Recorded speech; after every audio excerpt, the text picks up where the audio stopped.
Well, I mean, I think my superhero theme song already exists, and that's Eye of the Tiger as reimagined in the original Shazam. But I don't know what would my superhero theme song be. I mean, I would say that. I would say my superhero theme song is Eye of the Tiger, unless, of course, there's another song in Shazam Fury of the Gods that might replace that. You're just going to have to tune in and find out. Probably first song comes to mind is Stevie Wonder. Boom, boom, boom, boom, boom, boom, boom, boom, boom, boom, boom, boom. Probably that. Superstitious.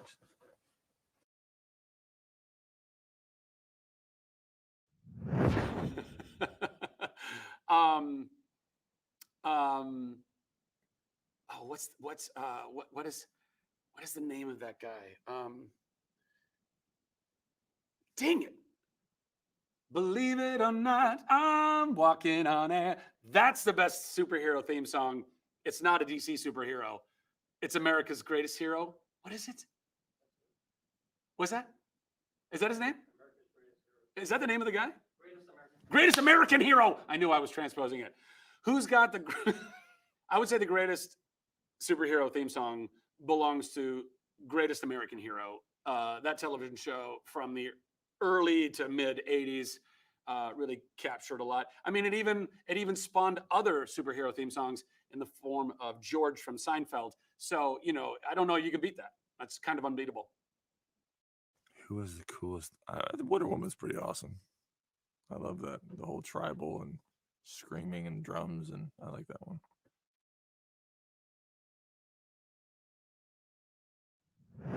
Oh, my all-time favorite Batmobile is obviously Adam West's Batmobile. I would say that Christian Bale's Batmobile was pretty great, but like Adam West is a classic.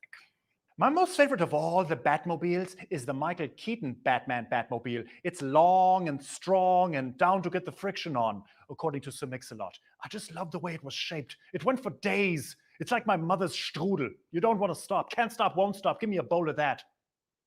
In a car form.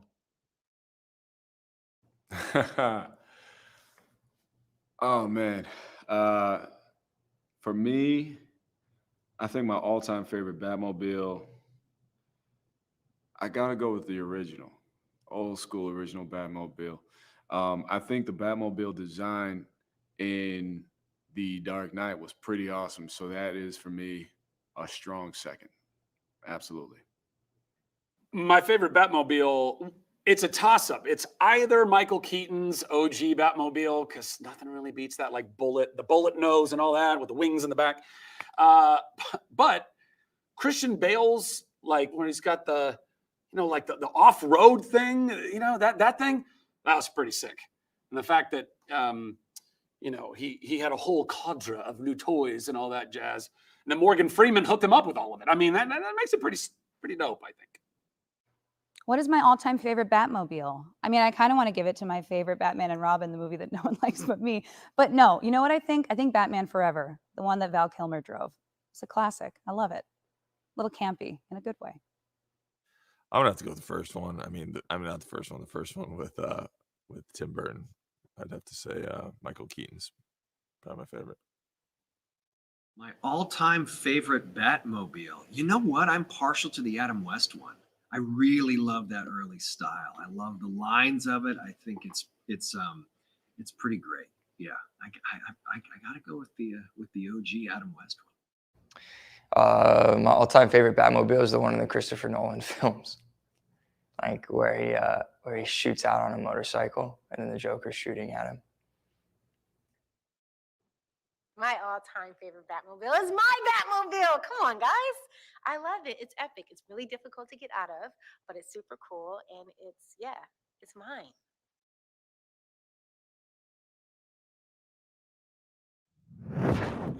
Who would be my sidekick partner? Batman. He'd be my sidekick.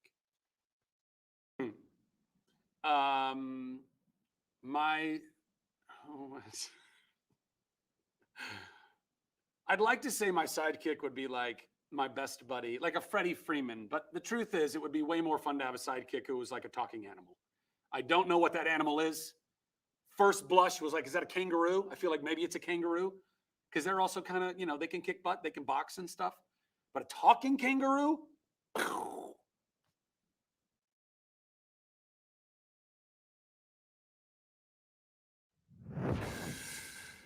I mean, oh man, when I was a kid, I wanted all of the superpowers. I wanted all of them. I mean, it's very difficult. It's only now that I'm an adult that I've really been able to apply logic to what the best superpower would be, which is why I've been able to drill down into teleportation. Because prior to being an adult, it was a smorgasbord. There was no way that I could possibly choose. I mean, super speed is so much fun. Flight, super strength, super stamina, super durability, telekinesis. Auto healing, like being able to take much damage and heal anyway. I mean, shoot lasers out of your eyes. These are all very practical, and I want them all.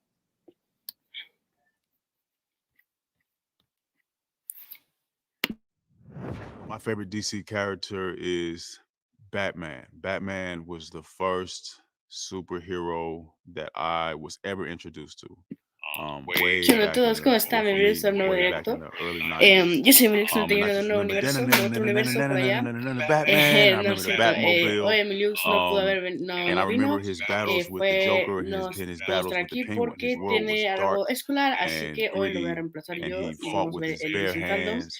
Está And a punto he de had the empezar, raspy creo que ya voice, va a and I empezar, loved creo que all those elements. en 11, So when I 14 put on the cape, I minutos. didn't put on my Superman Así cape, I que put on my Batman cape. mientras empieza, vamos a ver And that las was in preguntas the que le están early haciendo, que 90s, están muy 90, interesantes, la 91, verdad.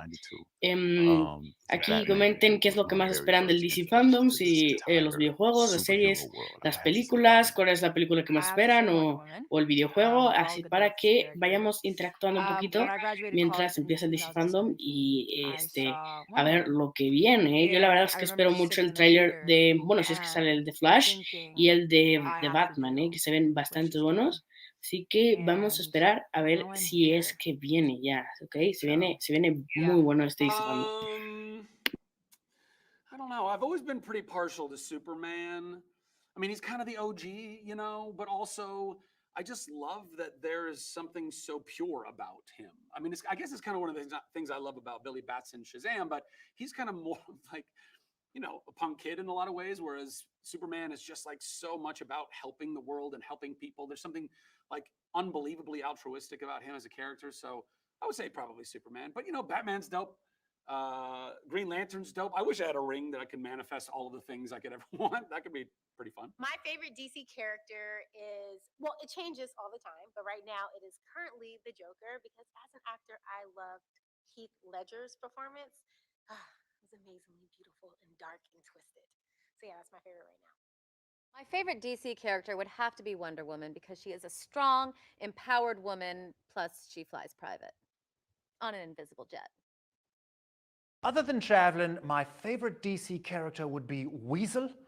Weasel says no words, he just stares around, has terrible hygiene, but seems happy in spite of all of it. I want that philosophy. I'll buy his book. What is it?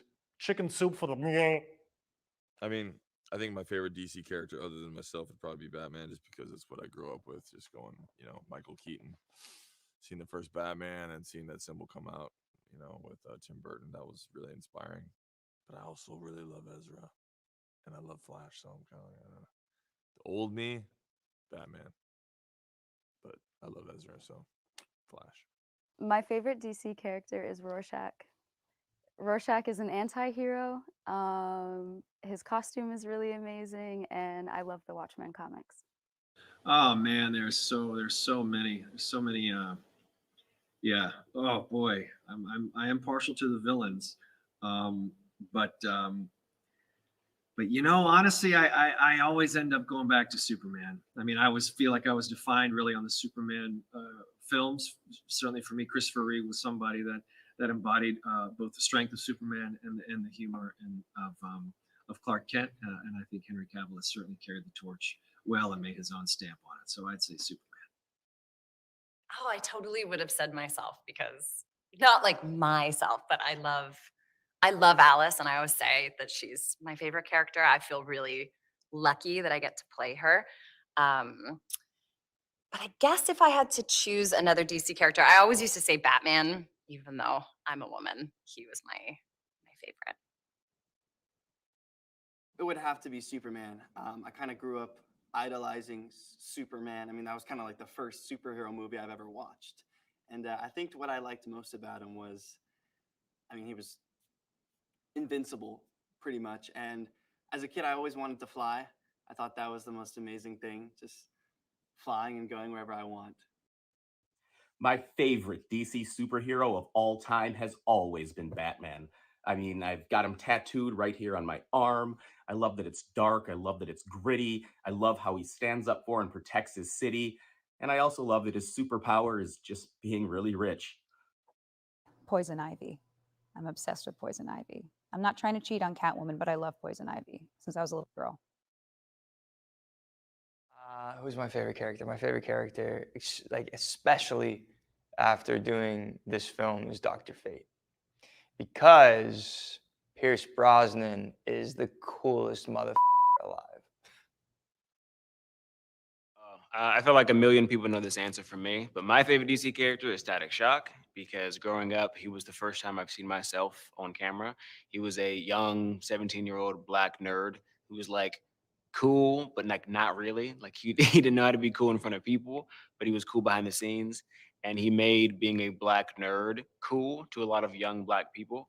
He was also just fun and hilarious at the same time and beat up bad guys, but was also cleaning the streets. He was everything I wanted to be and more. So Static Shock to this day is my favorite superhero, not just DC, but in the world. I gotta give it to Batman. Some people know that, so as an actor, I've been in this industry since I was like 2-3 years old. And the way I got into it is because my brother, Edwin Hodge, who's an actor, was doing a job. They needed an extra kid. I was there. So my mom put me in. And after I did the job, she gave me Batman toys, right? And I love Batman. I mean, grew up on everything, the graphic novels, the Batmobile, all of it, right? So for me, I credit Batman and my love of Batman with the reason that I found my other love, acting and entertainment. And it just comes full circle because now, you know, I'm in the DC family with Batman. It doesn't get much cooler than that for me. I'm sorry, it just doesn't. Hey, DC fandom, it's your girl, Tiffany Haddish, and I just want to talk to you a little bit about my favorite DC character. Now, my favorite DC character, hands down, is Wonder Woman. Now, I love me some Wonder Woman. I remember when I first was introduced to Wonder Woman, it was the 1900s and 80s. And there was a TV show called The Wonder Woman Show. And she would come on and she would just, no, it wasn't even The Wonder Woman Show. It was called Wonder Woman. And it was a cool theme song. And then she would spin around in circles. And then bam, she had this beautiful costume on. And I loved it. And she was like, hitting people with that lasso of truth. And every woman, I don't care who you is, wish you had a lasso of truth, just so you could hit your man with it one time. Oh, tell me the truth.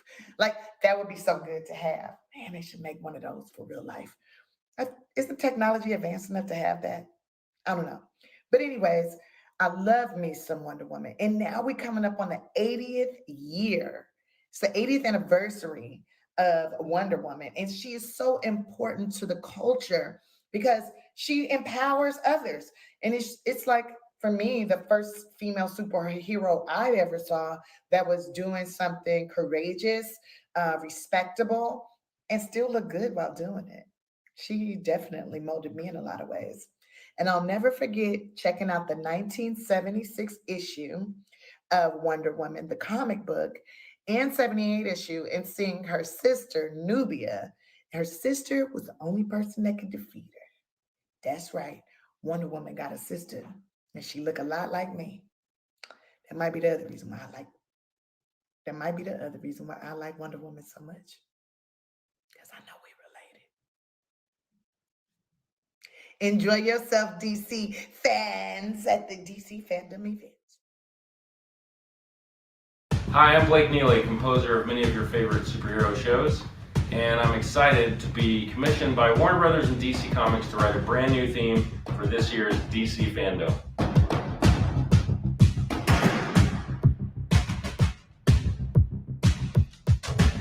So here's a quick behind-the-scenes look at how the music was made. So when they asked me to write the theme for DC FanDome, the idea came immediately. It had to be a fanfare. It had to be big. It had to celebrate 80 years of characters. Which then we had our orchestra in Budapest, Hungary play.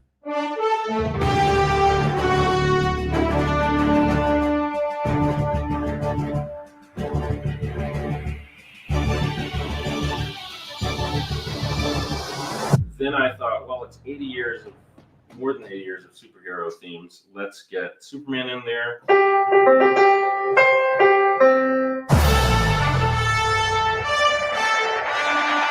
Let's get Danny Elfman's Batman.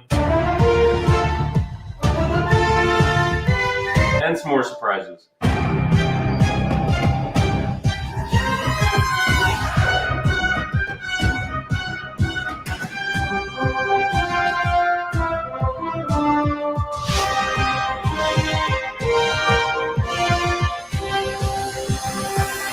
But enjoy this behind-the-scenes look at how we recorded the music for DC Comics through Warner Brothers. And joining us today are our friends from Warner Brothers, so they'll be watching and listening. And thank you so much for doing this. Thank you very much. It's a great honor to be a part of this.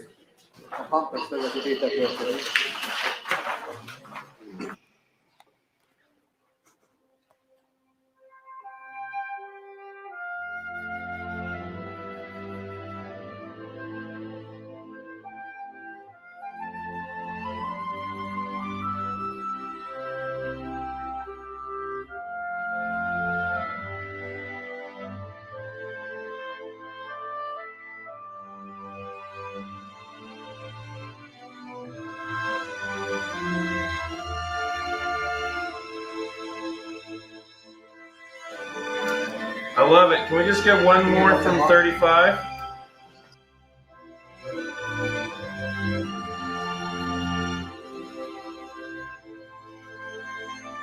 Gorgeous. Okay, Peter, there's a... Uriel, did you hear that? Yes. Thank you. Absolutely beautiful. Thank you very much. I'm glad you like it. Okay, thank you so much, guys. When Bronwyn was pitching you this idea, yeah, right, and you're on the phone, how quickly did you start thinking about ideas of what this was going to sound like?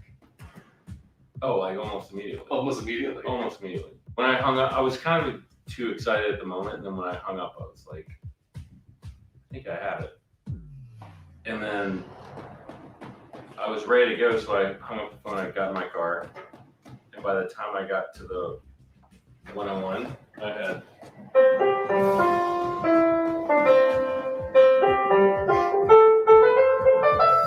That was it. I was like, okay, now if I can just remember that for 7 more minutes until I get to the studio, I have it.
For over 80 years, amazing storytellers from different mediums, including comic books, TV, films, games, and more, have created the vast, ever-changing multiverse of stories, worlds, and characters that have come to define DC.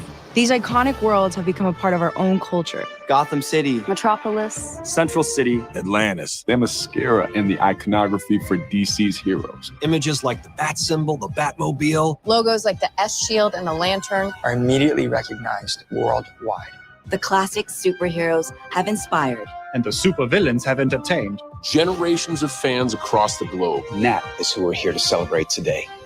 You, the DC fans. The passion and the commitment you bring to the world of DC is what has kept it going for over 80 years and will keep us going for many more. And the future of DC is brighter than ever. we will have something for everyone. surprising and delighting fans who have been on the journey with us all along, but also inspiring a whole new generation to carry the torch. that is the power of DC. And what powers DC is you. Sit back for the next few hours and enjoy as we celebrate the past, showcase the present, and preview what the future holds.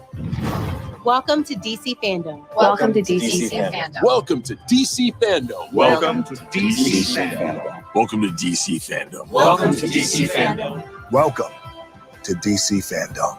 Welcome to DC Fandom.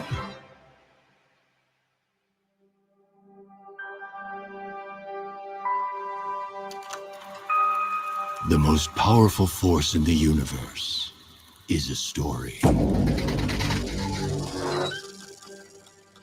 A story shapes hearts and minds, withstands the test of time, and changes the way we see the world. A story turns characters into icons, moments into memories, and shows us that heroes come in many forms. And in this fight for truth, justice, and a better tomorrow, our story is just beginning. You guys might want to hold on.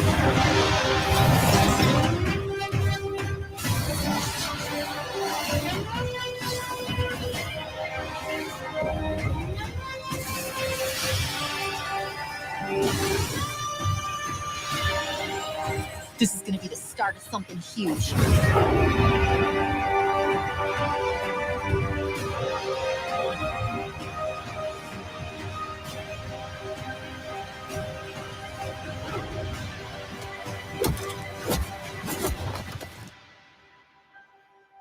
You're part of this too. How am I part of this? You'll see.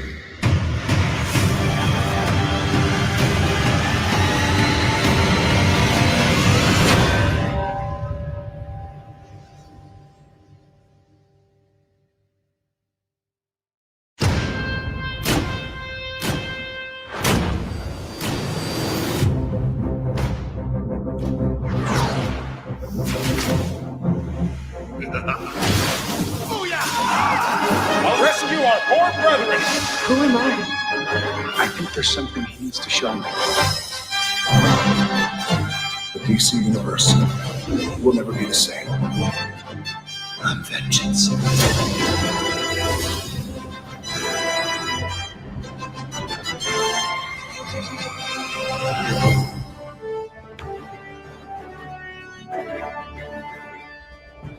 Hey everyone, I am Tiffany Smith and welcome to the much anticipated fan-inspired worldwide event, DC FanDome. Did you hear that music? Pretty cool, right?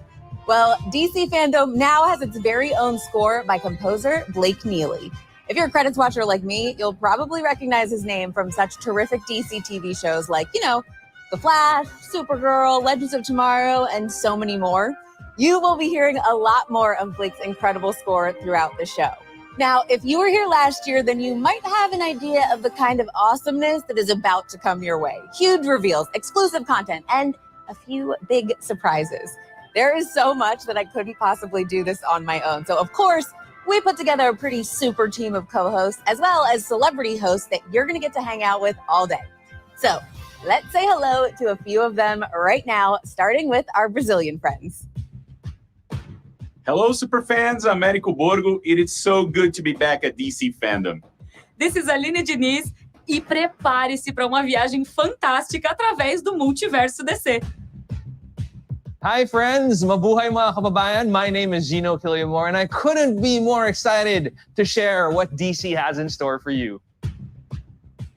Bonjour les fanatiques, Teriel TM here. Vous n'êtes pas prêts. DC is doing it up big this year. Hola mundo, I'm Gabby Cam, and all of us here are just as excited as you are to be back at DC FanDome. So sit back, get comfy, and get ready for the biggest celebration of all things DC.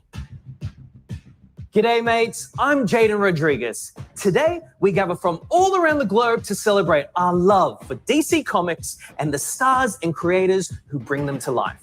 This is Warner Brothers and DC's way of saying thank you to the fans for your loyalty, dedication, and passion for the characters and the stories in the DC universe. Later in the show, you're not going to want to miss this, the much anticipated new trailer for The Batman.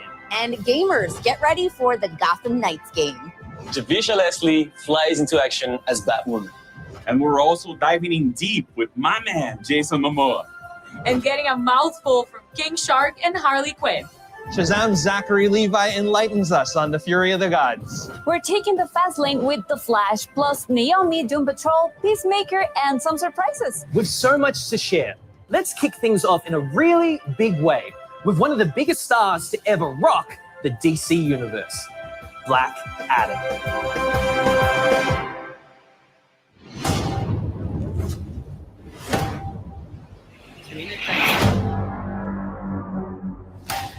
I've never seen the likes of it before. Having done James Bond for 10 years, 4 films, nothing compares to this. I play Hawkman. Cyclone. Atom Smasher. Dr. Fate. Leading the whole charge is Dwayne Johnson. He's more brutal, uncompromising, fueled by the depths of his pain. He's Black Adam. Black Adam.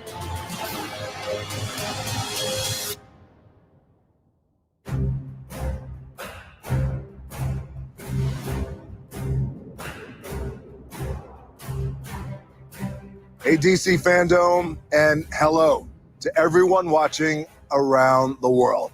I am so excited right now to be here and to talk to you about the man in black himself, Black Adam.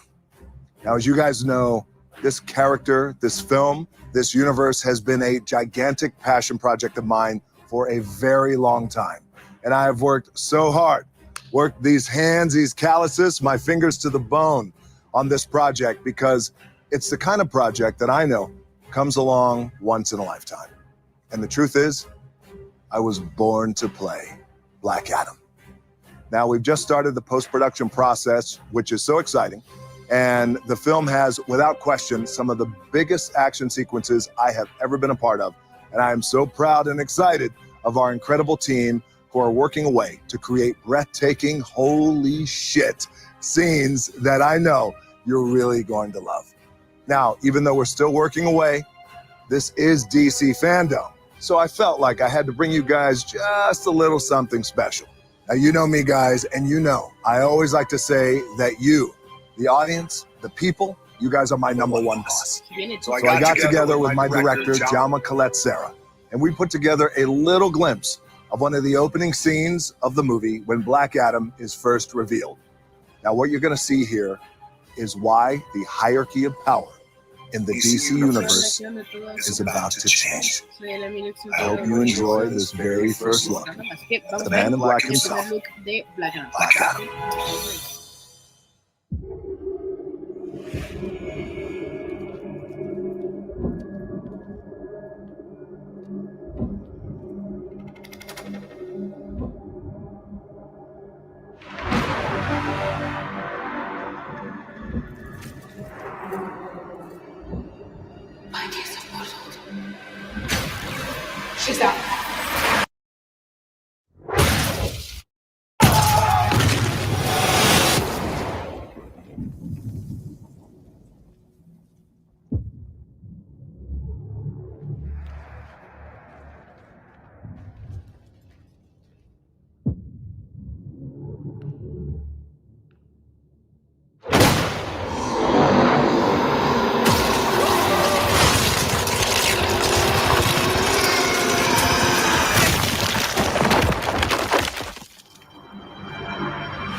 se ve bastante buena la película, la verdad. Hasta el 2022. En julio, si no me equivoco. What a way to start the show. Dwayne Johnson was honestly born to play Black Adam, am I right? And if you've been following him on Instagram, he's definitely been working hard to make sure his body looks just right for this role. Once again, if you're just joining us, I'm Tiffany Smith, and you know how I mentioned earlier we were going to have some celebrity hosts for the show? Well, let's not waste any time and bring one of them in right now, real quick. I know you were hoping to see this guy, TV's Flash, aka Barry Allen, aka Grant Gustin in the house. How you doing, Grant? Thank you so much for joining us from set. Thank you, Tiffany. I wouldn't miss experiencing DC FanDome with all the fans who are watching today. Yeah, I am so excited for it as well. But we are here to talk with you about The Flash, and we have to talk about the end of season 7. What was it like seeing Nora again and meeting Bart? Is it a weird feeling for you to talk to your future kids who are basically like the same age as you? Yeah, it has always been a little weird to play the father role with actors who are essentially the same age as me. But it's, and for Barry, it was obviously a very emotional reunion with Nora and to meet Bart for the first time. But for me, it's just fun. Like, I've always loved working with Jessica, who plays Nora, and she's so sweet and so talented. And I'd never met or worked with Jordan before, but we have a lot of mutual friends and we had a lot of fun together. So yeah, it was a blast having both of them on set. Okay, so at DC FanDome last year, you touched on something the fans and you have been really hoping to see for years. Tell us about this obsession of yours with the gold boots on the Flash. It's less of an obsession and more, it's just always been the final element that I think has been missing from our suits, and I've loved all the versions of the Flash suit that we've had on the show, but the suit that we have now in particular, I think is kind of the closest to a lot of the different iterations you see in the comic books, with the exception of those gold boots. And I've always felt like the gold boots would just be the nice final touch. Now, although I'd love to keep the combo going, we've got to toss this over to where Grant's TV wife is standing by.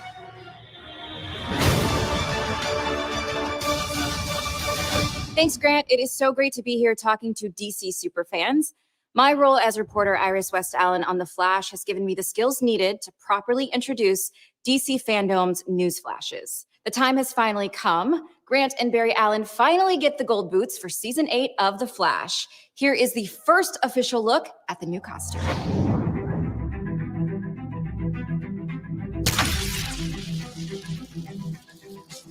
Look at you smiling. How excited are you to finally have the boots? Yeah, I'm very excited that fans get to see the first Sí, look la at verdad, the el traje se ve boots. mucho I'll probably be mejor running around con Vancouver las in them. botas So I'm really excited you guys got to amarillas, see a se first ve look muy at bien, the porque boots. creo que antes Thanks so much, Grant. I'm looking forward to seeing you in action in those coveted gold boots. I know it's going to be awesome on the show. And hey, it's been fun kicking it here with you. Bastante padre, ustedes que opinan con el Dad jokes are just going to keep coming. botas Coming rojas up, o we've got amarillas. some never-before-seen footage from the Suicide Squad game, Aquaman, The Lost Kingdom, Harley Quinn, and all the Batmans. Or Batman. You know what I mean. Now, not only do we here in the DC FanDome want to know what you out there in the fanverse think, but we wanted to know what you can do. You sent in the best of your best cosplay and fan art, and here is just a sample of some of the amazing talent out there in the DC fandom.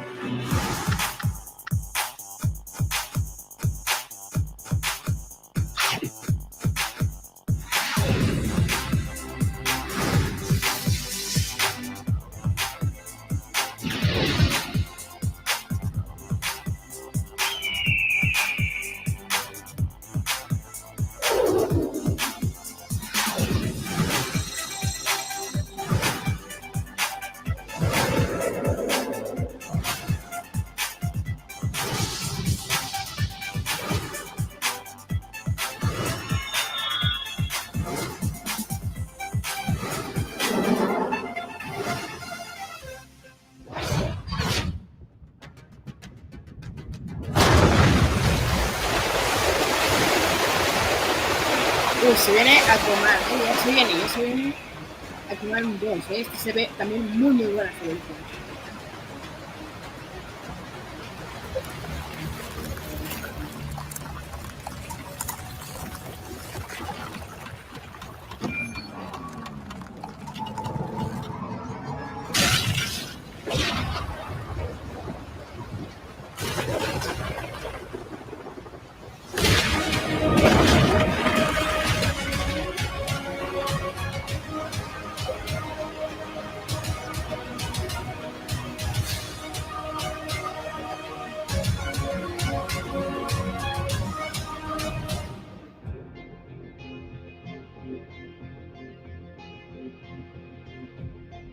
Aloha DC FanDome. I apologize for the 4-year wait. Oh my gosh, we've been there since 2017. But I'm very proud of the sequel because it's tackling a lot of issues environmentally. Stakes are higher, and I'm just excited because I had a big part in my boy James, you know? Sick to see it, man. Check it out. I'm excited for you to see it. Tides are changing. It's just important. The tides are changing. Like the comic book, the world of Aquaman is so big and so rich. It's epic. It's huge. It's colorful. The world is at stake. I'm super excited to be back making the sequel. I have so much invested into it. I love this character. I love what it represents. There's nothing that I've ever been a part of that's like this. People are going to be in for a treat. When Aquaman 2 comes out, they're going to get a movie that's more mature, but yet still retain its fun, to give the audience something different, something new that they haven't seen before. The success of that movie as the biggest DC movie of all time shows what James Wan and his team were able to do. And in this second film, we have turned the dials up to 11. It has the action, the fun, the heart. Action!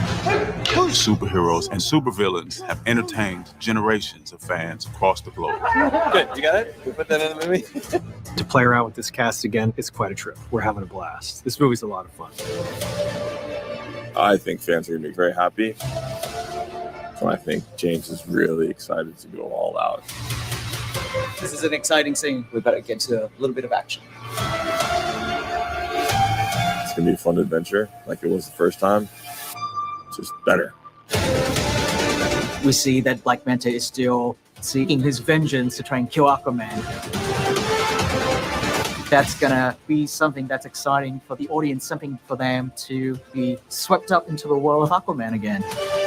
About to kick some ass. It's a globe-trotting story. We visit so many different worlds. This movie isn't afraid to embrace its fantasy and go on this magical journey. I think it's going to be really awesome.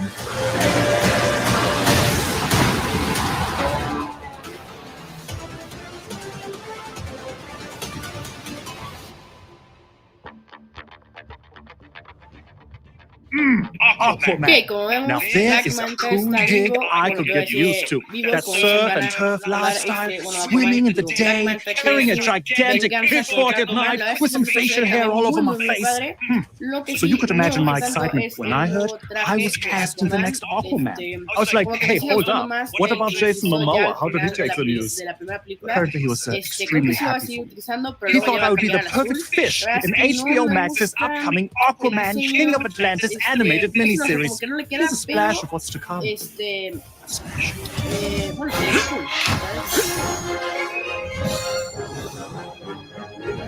is Aquaman, and he just became King of Atlantis. Thank you.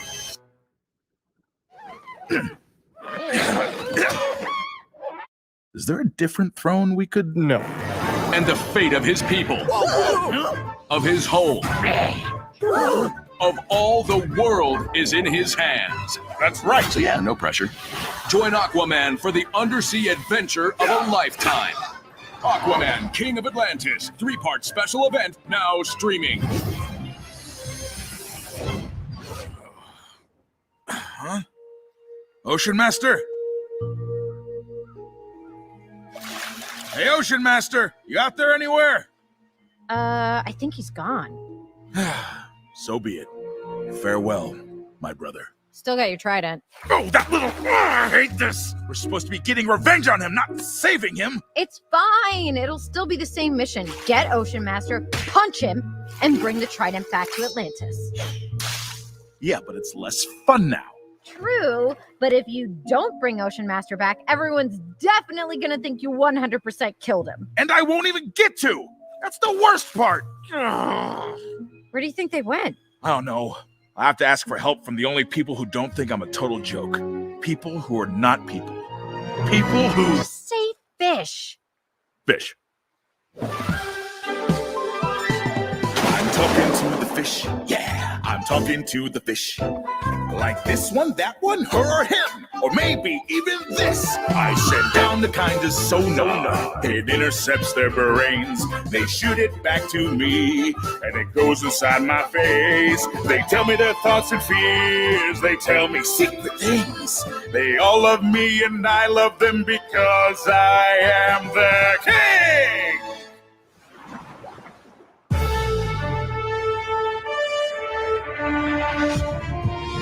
Hello, mates. Jaden Rodriguez in the DC FanDome.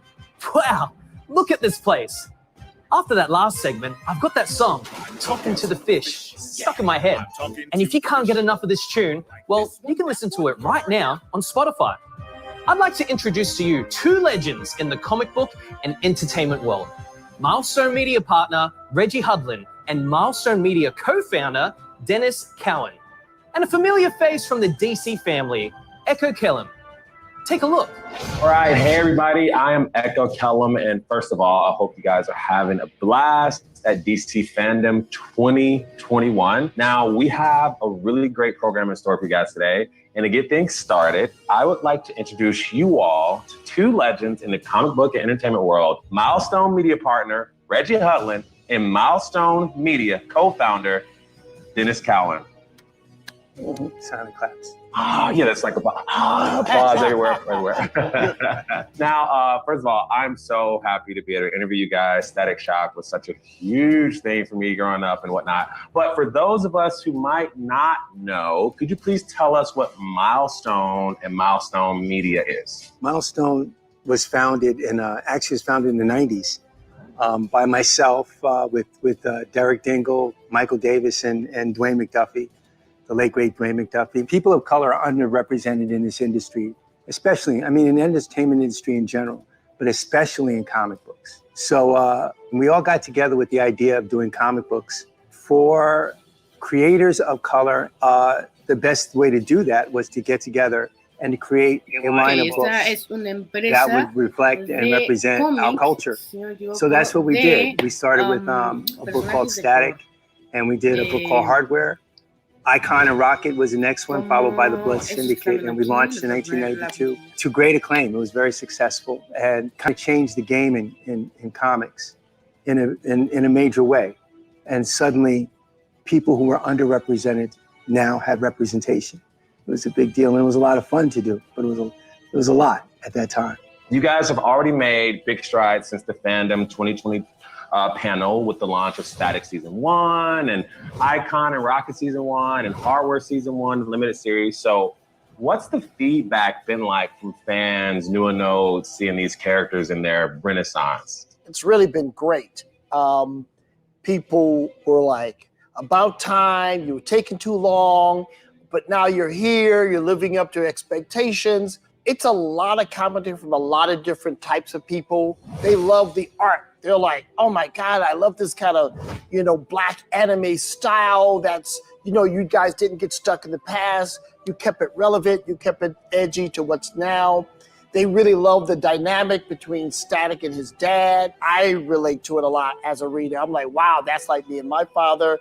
I try to be like that with my son. It's great stories, but it's in that Milestone tradition of, what are stories you're not going to read at any other company? Milestone is a unique style of storytelling which delivers quality superhero action because the founders were all the top creators in the business then and now.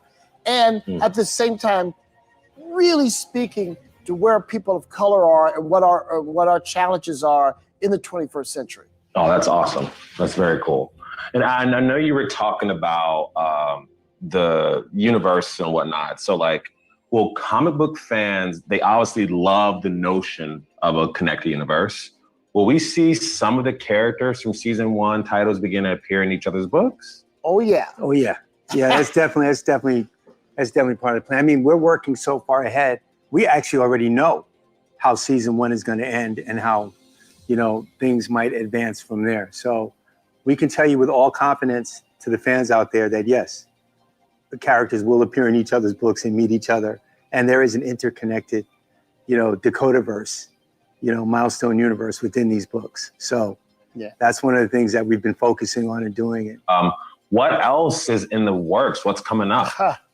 Well, we have a lot of stuff coming up. Yeah, all these books have been really successful. So you'll be seeing season 2 of Icon and Hardware and Static and Icon and Rocket. But there's a book that everyone's been like, yo, what's going on? You're going to bring it back? What's our up with that? favorite? We liked the other stuff, but Yeah, you know. come with our thing. What's So up? Blood Syndicate, which is, I mean, a shocking number of people's favorite book from the original Milestone line, will be coming back. And a lot of people have been shocked about how hard the Loon line of books have been. Blood Syndicate, that's all I'm saying. Could you guys talk about a little bit of the compendium that's coming out, the Milestone compendium that's having like all the old comics or something like that coming in, right? Yeah, again, we're trying to give people what they want. So many fans have been like, Reg, we're so excited you're bringing the new books back, but you know, my mom threw out my books, or I moved and there was some water damage, so I lost all my original copies, or I was too young back then, but I want to catch up with the old school as well as the new school. So it's a giant book, you know, it's going to be huge. 1,300 pages of material, soft cover, 1,300 pages of collecting the first runs of Hardware and Icon and Rocket, Static, like everything.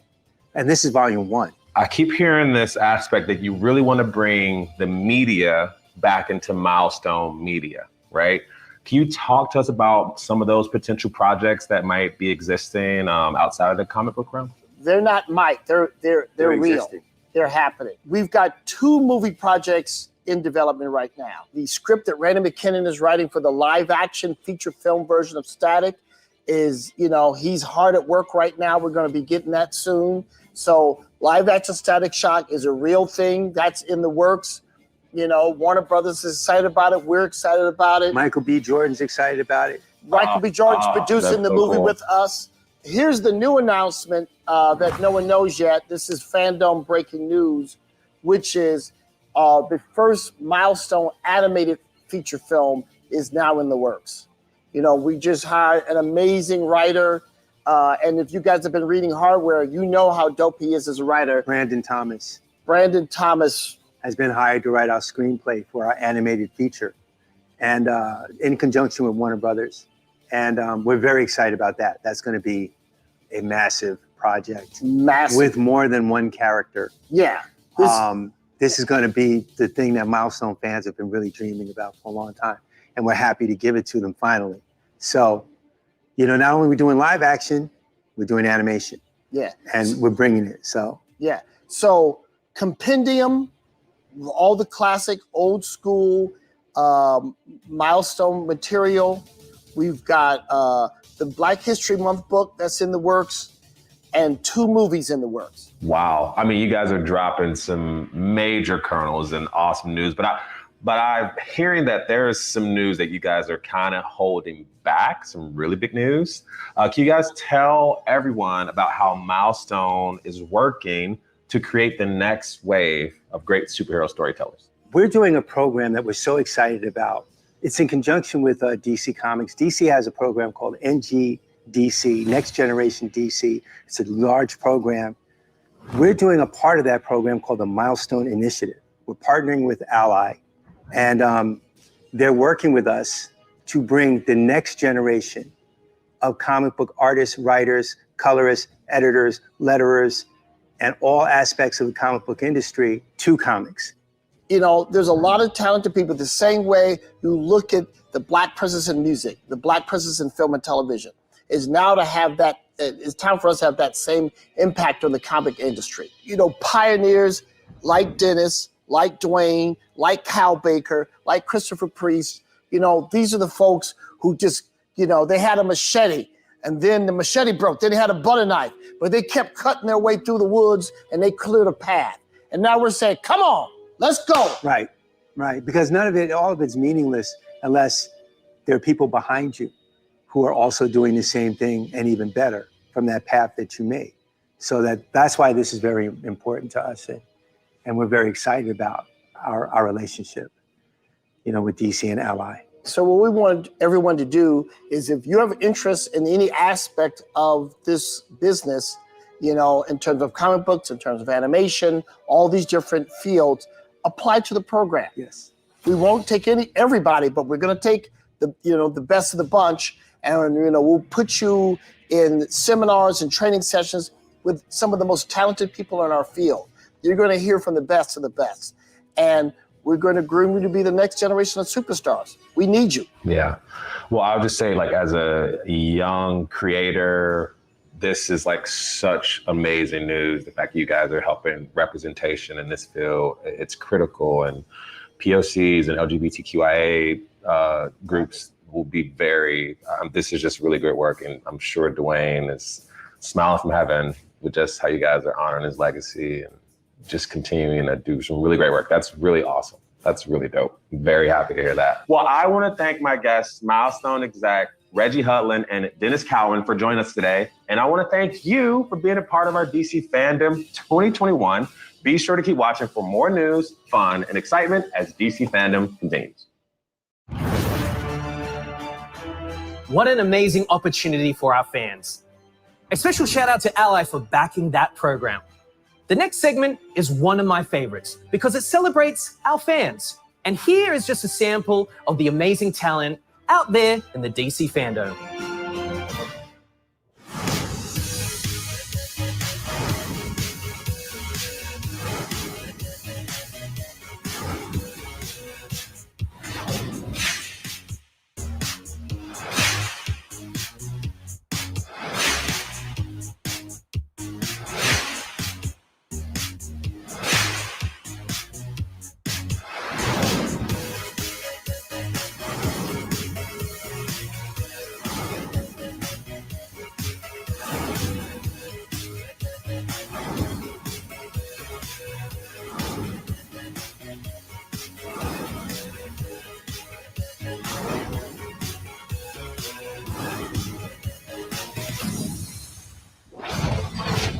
Wow, such incredible talent out there.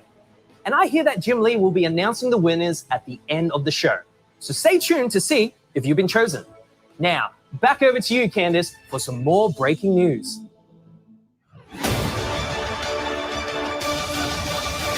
DC and Webtoon recently partnered to bring our iconic superheroes and supervillains to new and old fans, kicking off the collaboration with Batman Wayne Family Adventures, a smash hit inspired by the fandom around the Bat family. All your fan favorite characters like Stephanie Brown, Cassandra Cain, Barbara Gordon, and Duke Thomas will have their own featured episodes and arcs in this hilarious slice of life series, only available on Webtoon. And DC fans can expect more amazing DC Webtoon originals coming soon. Check out this exclusive sneak peek.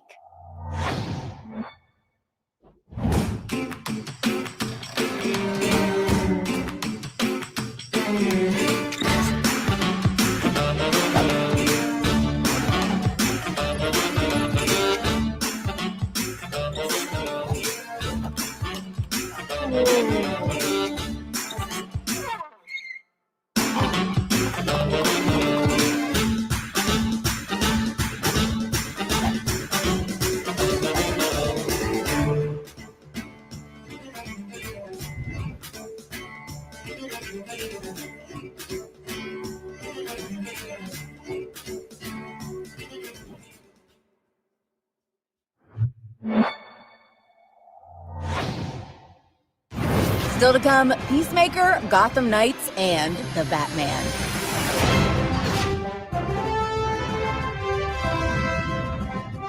Hello, it's me again, international superstar and superhero Luna Borg. Now, as some of you may know, I actually got my start in Green Lantern, issue number 173 in 1984. But actually, I was just 2 years old then, because I'm talking, of course, about my super dope comic character, Javelin. You know, the one with the huge rod. Yeah, that's the one. As you saw earlier, I also play a hilarious animated fish in the Aquaman King of Atlantis series you just saw. Boy, I am so multi-talented. Watch out. 2 things I can do. Anyway, over the years, Javelin and his impressive collection of pointy poles has popped up in many different scenarios. But I gotta say, I'm really digging where he ended up. No, I don't mean dead, but with that infamous team of supervillains, the Suicide Squad. And for those of you who are worried about Javelin's fate, fear not.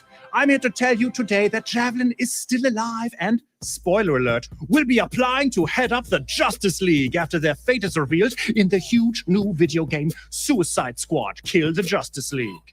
Yeah, you are about to get a sneaky peeky, so don't go anywhere because it is going to be massive. And we know when it comes to the universe of DC video games and Javelins, size matters. Let's take a look. Okay, vamos a ver un sneak peek del nuevo videojuego de Suicide Squad. All of you are the worst of the worst of the worst. Still, you're good at what you do, even if what you do is far from good. Welcome to Task Force X.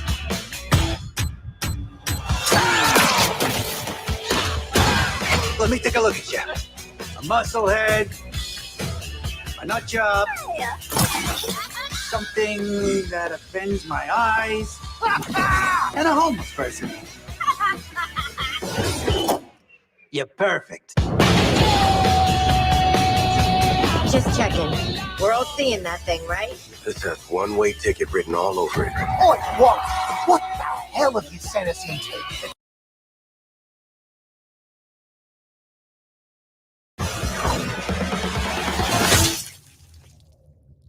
I was just about to do that! Task Force X. Your new mission is to kill the Justice League. I will sign you around!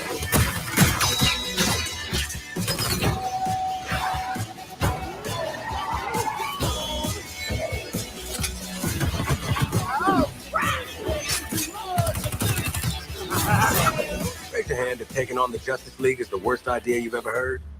I kinda zoned out.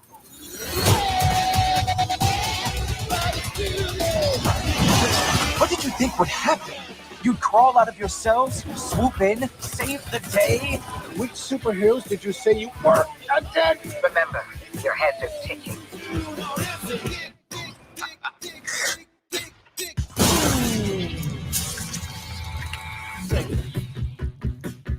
He's not gonna make it.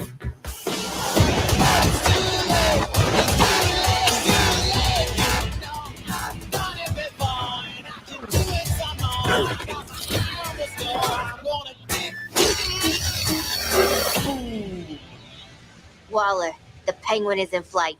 Repeat, the Penguin is in flight. Then let's clip his wings. Oh my God, he's getting up! Hitting him again. He's ran out the door! Somebody stop him! Did that get him? No! It very much did not get him. Waller! Blow up his head!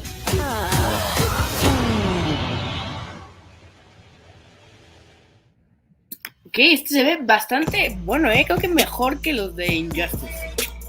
Me gustó este juego. Se ve Definitely don't want to get on Amanda Waller's bad side. Lo quiero jugar. Maybe it's a good thing Javelin is not in the Suicide Squad Kill the Justice League game. Still there? Of course, in the movie, I was hoping I'd come back to life in the end credit sequence, but no such luck. Maybe that'll happen in the VHS version of The Suicide Squad. Double fingers, double crossed. Let's do this. I mean, look, John Cena gets a spin-off series, but not me. Flula Borg, I'm delicious. Where's my show? The Suicide Squad is fast becoming a huge franchise for DC with comic books, huge movies, the games of video like you just saw. Not starring me, apparently. Spin-off series, also not starring me, rude. And music videos. Fine, I'll make my own. I have a phone. Anyway, if you go to the clubs like I do with me and my bester friend, squad friend, King Shark, you'll know this next song is all the rave. Give me those glow sticks. Yeah, don't give them to him.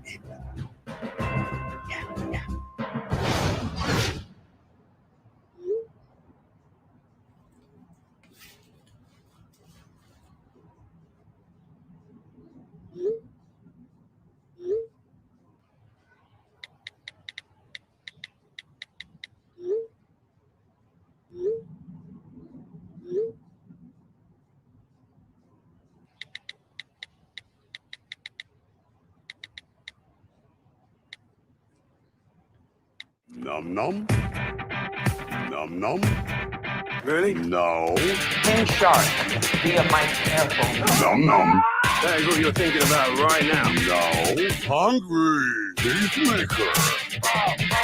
There's nothing like me. We're all gonna die. No, wait. No,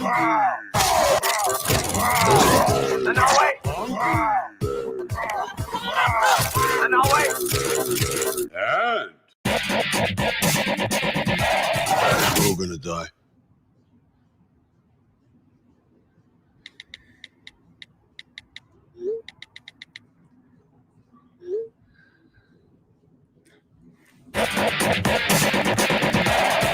We're all gonna die.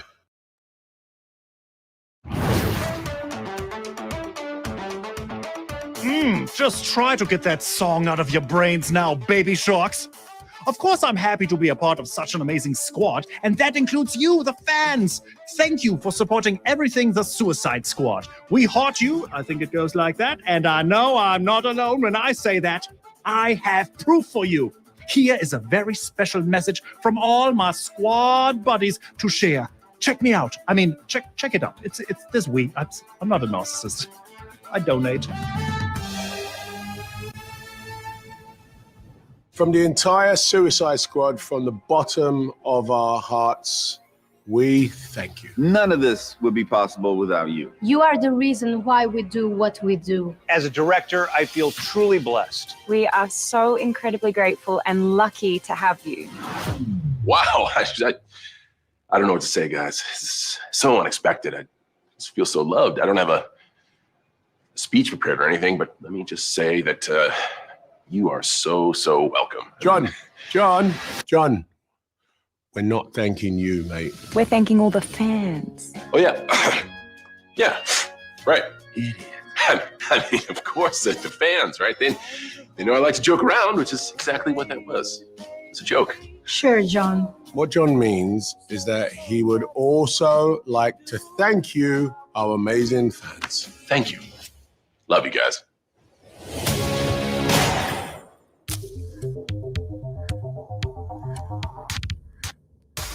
Okay, you guys know that was a joke.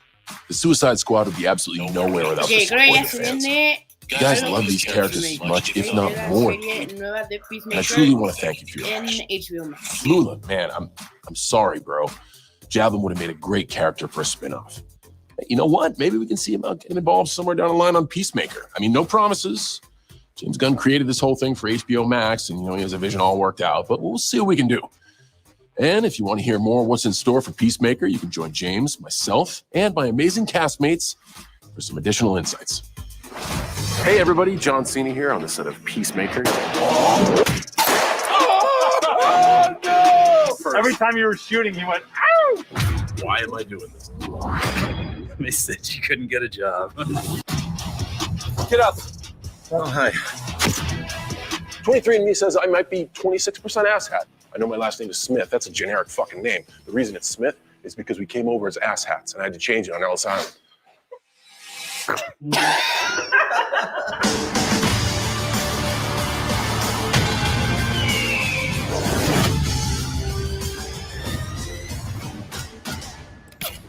Hey everybody, I'm James Gunn. Today we're talking all things Peacemaker. Of course, I'm joined by my behind-the-scenes partners in crime, executive producers Peter Safran and Matt Miller, and our fantastic cast, Peacemaker himself, John Cena, Danielle Brooks, who plays a character of my own making, Leota Adebayo, Jennifer Howland and Steve Agee, Amelia Harcourt and John Economos, and Chuck Owuji as Clemson Mern, and finally, Freddie Stroma, who is our vigilante. So, guys, let's get into it. It goes without saying, I miss you guys. It's great to see you all. Miss you so much. You too. John, were you surprised when Peter called you up and said, hey, we're thinking about doing a Peacemaker TV series? I was surprised, but man, I was more than ready and I was more than excited, and I'm glad we got the opportunity. Freddie, for you came in and you're playing the oddest character of everybody, Vigilante Adrian Chase. And you're not that odd. Yeah, no, So Pretty vanilla. I love it. I really like. As soon as I started reading the sides, I was just like, oh, I really like this character, and he has just that kind of, you know, a really fun relationship with Peacemaker, and obviously working with John was just incredible. I've seen Freddie, but for how many of the rest of you are you hearing him talk with a British accent for the first time? Oh, me. Yeah. And I'm like, my brain is melted. I can't believe it. So Danielle, why don't you tell us a little bit about your character in general, who she is and what's her story? This is all new to her, you know, and so she's coming in very green. She used to work with animals, and now she's been thrown into this completely different world. You brought her to life. You really did. And you do inhabit a role in a very special way. And it was just so fun to see you flow. For Harcourt, her relationship with Adebayo, this new member of the team that's coming in and that Harcourt does not trust, it was something really unexpected for me when I met Danielle, and I literally could not hate her. Like, she's the most lovable, warm, wonderful person. The sisterhood of Harcourt and Adebayo is a wonderful thing to see. It feels like that's part of, sorry, James. No, go ahead, Chuck. The first day we shot, at least I shot in John Cena's trailer. And it was the scene where the team meets John Cena. And Danielle, you made her continuously improvise, being nervous. And she would, that improvisation there were tears running down people's eyes, and it went on and on. And Danielle was put on the spot, and the things that were coming out of her, and to the point where off camera, Steve Agee just had to get his camera out and film it. I was just going to say, it reminds me of how often working with Steve, you'd, be in a scene and you'd look over behind the camera and there's Agee filming you. This is like my first day with the cast, like all the cast too. And Steve Agee is recording. Everybody's laughing. John Cena's holding character, so he's making me nervous. Everything, it was crazy, but it was one of the things I will never, ever, ever forget. It's okay if you do forget it, because I have it all on video. I freaking love everything about your 6'7" self, however tall you are. It's about right. Freddie was such a warm spirit to come into the space as well. Like, even though he was new, he jumped right in fearlessly and worked with us. And Jakuti is the real deal from day one. You're just like, oh my gosh, he elevated all of us to bring our best. So it's been really great getting to work with everybody. And you just really made a girl's dream come true to get to tell this story with you all. And this is not a world that a person like me normally gets to be a part of at all. To have the action portion and also the depth of a person, I am so thankful for you. I love you. I just think you're the greatest. Although, I'm surprised you did give Chuck so many, compliments, because you would often come over to me and say, that I was supposed to tell Chuck to watch you to see how it's done. Oh, yeah. Everybody had to get on my level. James, I remember you said to me on set one day that only Eagly competed with Chuck in terms of being a really great actor. You said that was the only one. I think we have not brought up Eagly, who, of course, steals the show. He's Peacemaker's pet eagle, and he's Peacemaker's best friend. As a dowel with some green tape on it, Eagly stole the show. Yeah, that's true. I also got to say that this is probably the third or fourth thing I've worked with James on, and I've never seen him more giddy working on something in my entire life. I mean, there was one night we were shooting, and the whole time, it was like 3 a.m, and James is just running around laughing like a maniac, and he kept saying, I can't believe they're letting me shoot this. Yeah, that's the happiest night of my life. I'm like, that was Warner Brothers' funeral that they let me do that. We'll see. I have one. I mean, this is, I believe, the only show that has John Cena dancing for 4 minutes in his tighty whities to the Choir Boys. I don't believe there's ever been a show that offers that up. The memorable tighty whities. Okay, so we're going to be taking some questions from the fans. These came from Instagram and Twitter. So at Remy.c.l asked, was there any characters you wanted to put in Peacemaker but couldn't? I guess that's a question to me. The answer is no. I got to put it in every character I wanted to. For John Cena, at Popsignite asks, what was the most difficult part of becoming Peacemaker? I think it was just getting comfortable being a super asshole.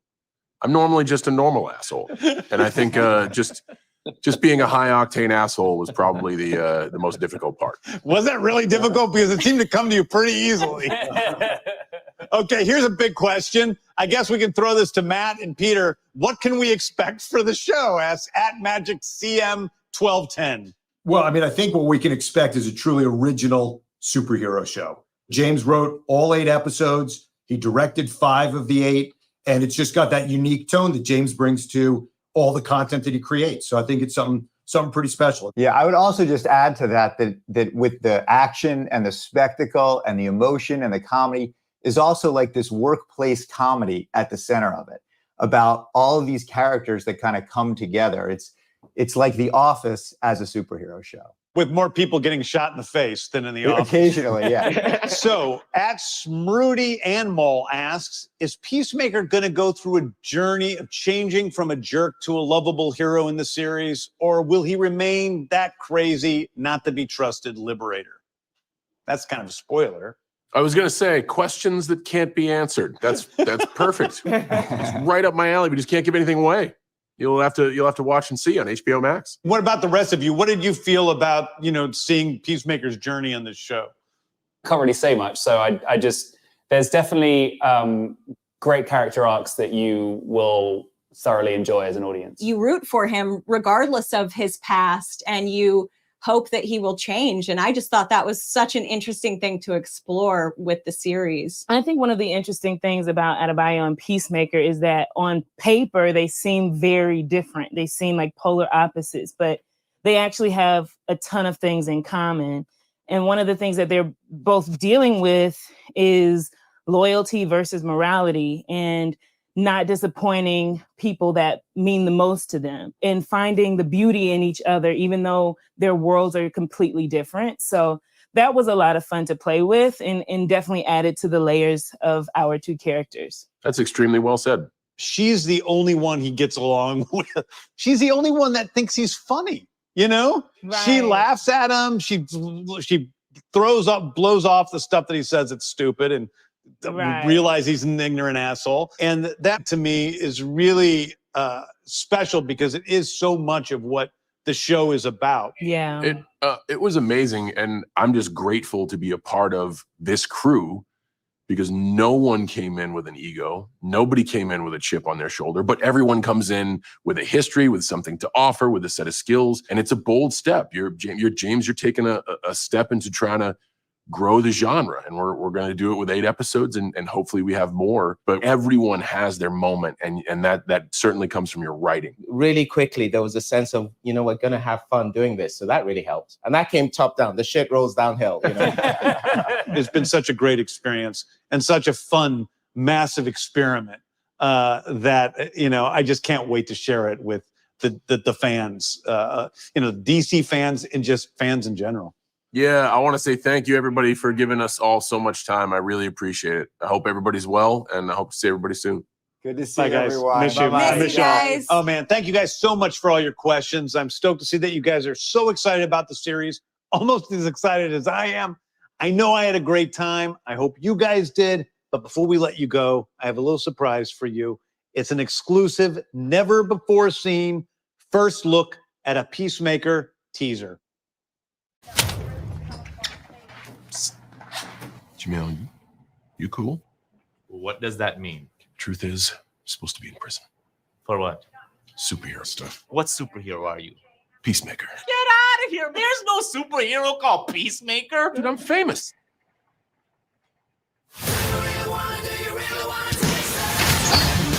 You're a born killer with expertise in every weapon known to humankind. I'm giving you the chance to stay out of prison and work for me. Kill people. bad people. This is Harcourt. Be a handler in the field. John Economist, Tech and Tactics. And this is our new recruit, Adebayo. You don't have to shoot people after you already killed them. Right. Who's the guy that's peeking out behind the trash can? Vigilante, he's trying to be helpful. Our first target is Senator Royland Goff. Goff may be traveling with his family. Are you sure those two kids came out of those parents? That's an attractive couple. And that one looks like it came out of them, but the other one looks like a butt baby. A butt baby. Yeah, my older brother told me there's 2 types of babies. One that comes out normal, and then butt babies. Worse in every way, they come out of a woman's butt. Well, I believed I was a butt baby until I was like 14. That explains a lot. There's something about him that's sad. Hey, Dad. How did my sperm go into a Nancy boy like you? No, lately I'm just thinking of a maniac. No! That's because we're born killers. What separates us from other killers is we only kill bad people. Usually. Unless there's a mistake. You use being a jerk as a way to push people away. You suck at PowerPoint. But if you would just drop that, people actually might like you.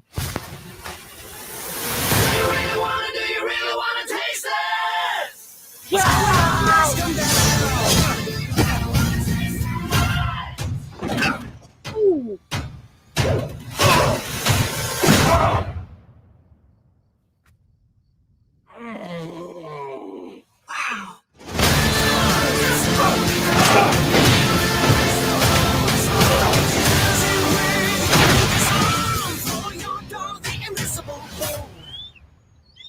Oh my God. He's hugging me. He's hugging me. Dad, grab my phone. I don't want to move. Dad?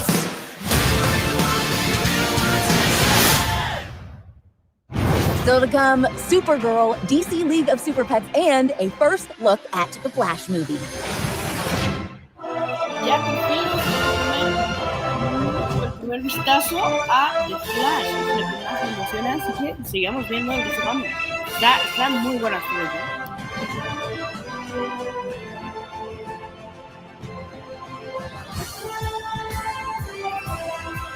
Yes, I'm super excited for an up-close and personal look at the Superman family of characters and shows. I'm actually a lifetime fan of the Man of Steel, and now there's more Superman content than ever before. From the hit series Superman and Lois, give it up for Superman and Lois, Tyler Hoechlin, and Elizabeth Tulloch.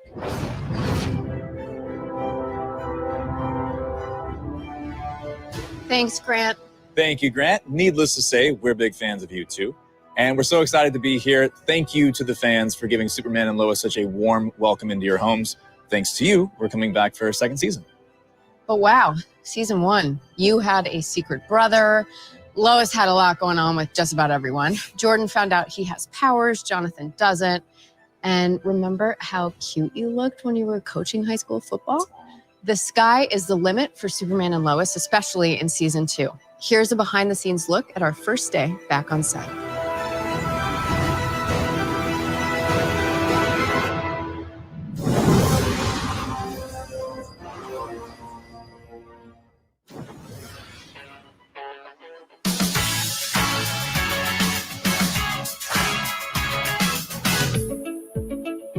Why, hello, DC fandom. Welcome to the Kent home. Well, if you'd like to come in, just wipe off your shoes first. It's dusty out there.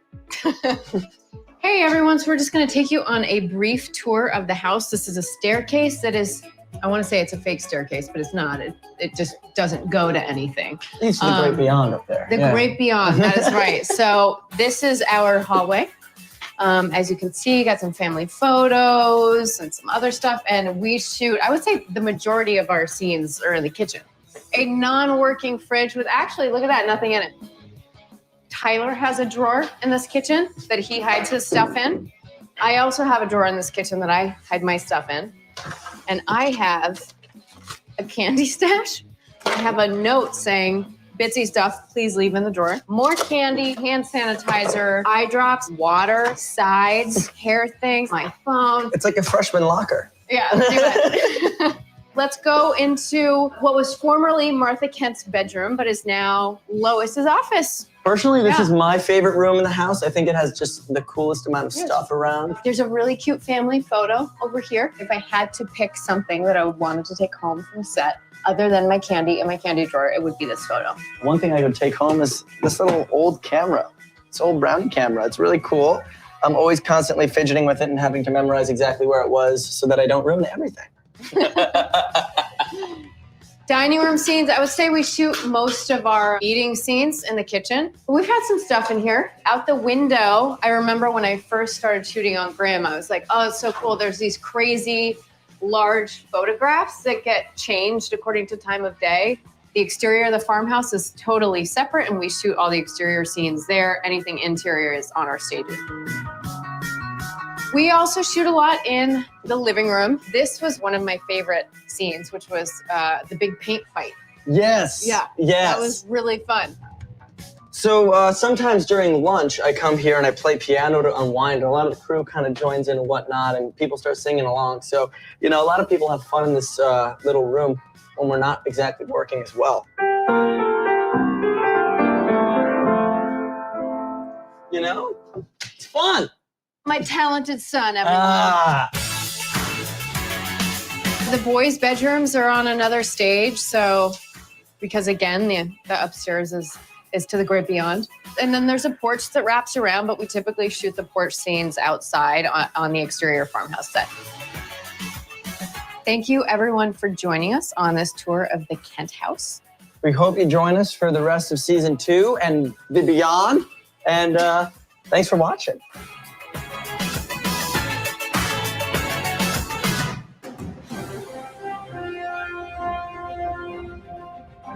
While we're happy for another season of our show, we're also sad that it's almost time to say farewell to Supergirl. The series is in its 6th and final season. I donned the cape as Superman for the first time on Supergirl, so it has a special place in my heart, and it is bittersweet to say farewell to my on-screen cousin and friend, Melissa Benoist, as Supergirl. Supergirl reminds us that we are all powerful and strong. The challenge is realizing our own potential. Right now, the cast of Supergirl, including Supergirl herself, Melissa Benoist, have gathered to chat about the show and share their favorite memories over the past 6 seasons. Let's listen in.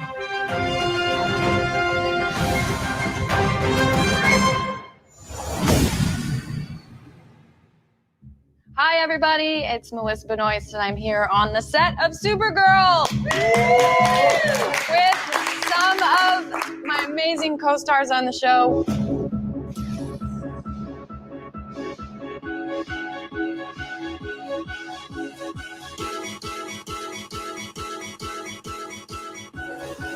We're going to take a fond look back at the last 6 years of the show. Please join us.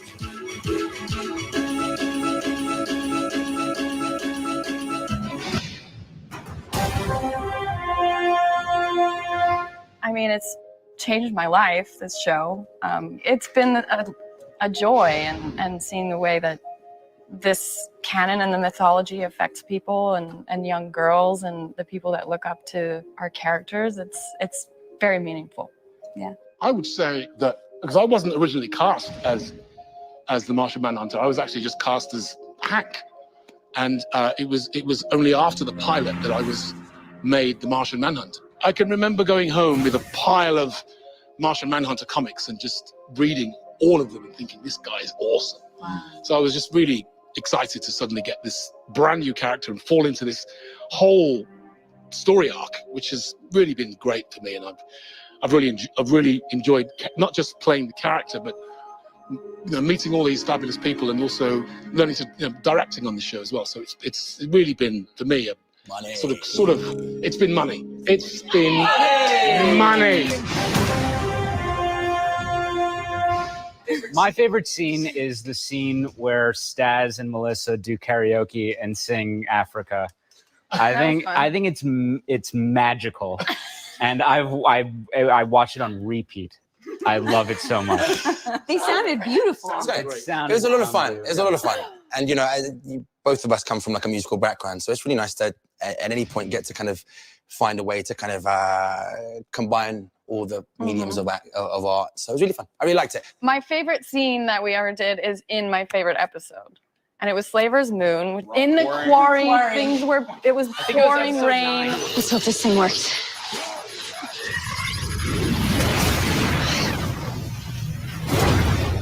It was Kevin Smith's first episode, and he ordered like a bacon truck. Bacon truck. So all of us were just eating like Bacon wrapped bacon. bacon wrapped bacon bread with like cheese and bacon And it was pouring rain. Pouring rain. We were playing games in a random school bus, and then it, and That episode was sort of Star Wars-y. it was so Star Warsy, and it was like a buddy adventure. Planet 51 Arc B. That's Maldoria.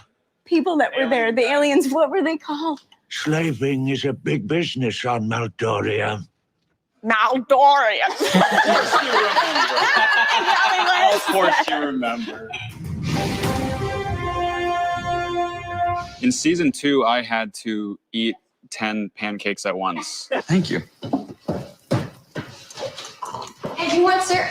And it's not funny. My jaw sort of dislocated a little bit. No, that was probably That was the stunt. That's a stunt. That is a stunt. If you get injured, stunt eating, yes. At one time? Yeah, it was a big stack of pancakes, and I was like, "Oh, this is gonna be so funny," and then my jaw went like, "Ugh." That and also when you ate the pizza. Oh yeah, they didn't make enough. They made like 2 pizzas, and I was like eating 3 per take. Yeah, I had a pizza scene this season, and I was like, maybe I'll eat the whole pizza, and someone was like, Chris already did that. We do have a fantastic stunt team. Really do. Give it up for Simon and just the whole team have just been really, really fantastic. The craziest day I've had stunt-wise was on the green screen in the wires, and me in the harness hanging. And I was with Tyler Hoechlin playing Superman, and he was like, I'm good. And I called it, and I was like, I'm done. And I walked off set like some way. I couldn't walk. It's hard work, hard. ladies and gentlemen. Yeah. It is fun when you're being carried by Supergirl. That was carried. I've been carried by Supergirl. It's lovely. Twice. It's quite comfortable. Twice. It's hilarious. I'm like, come on, guys. I think for me, one of the funniest things that we did was cloth magic. Has that made it into the world yet? Yeah, it has. Yeah, no, it has. Can I get context? I don't even know what cloth magic is. Cloth Magic is a spin-off show that never quite happened. Basically, we would just put either of their capes up, and then pull them down, and something would happen behind them. And Matt Barham, who plays Mitch on the show, who is hilarious. He's so funny. Hold on to your jeggings, sister. You've got company. He had this one line where he makes an entrance and is just like, basically ... Oh, sorry, what's Lex Luthor doing here? But every single take, he would be like, I just tried a milkshake for the first time. Oh, sorry, sorry, I got a parking ticket on this. It was just like, and I would like be like looking at Lex with like my eyes watering, and then I would turn around and just break. What I think is the funniest moments are anytime David forgets his line on set. That's the best. He's directing an episode, and he's also in the scene, but forgets that he has the first line of the scene. So if you know David, the way he directs is there's a lot of energy. So he'll be like, all right, that's it. Keep that energy. Keep that energy. All right. And action. Line.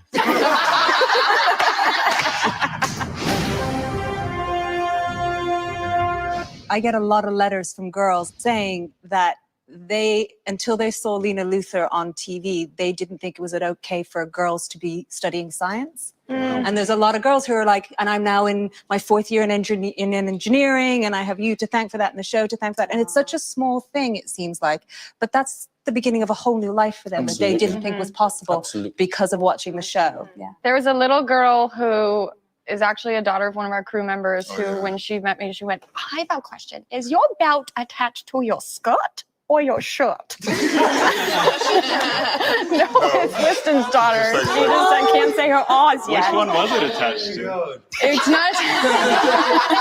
What's the But actually, now I really want to know that. Answer that question. It wasn't attached to anything. Whoa! Yeah. Cloth magic. It was a floating bell. Well, how did it stay on? What? How did it stay on? Velcro? I wore so many belts on this show that were like top sticked to pants that had no belt loops. Oh, so just taped Yes. to the waist. They love a taped belt. Movie magic, guys. We had a great moment We did a Comic-Con in Chicago, and we had the line for people to come through and get autographs and whatnot.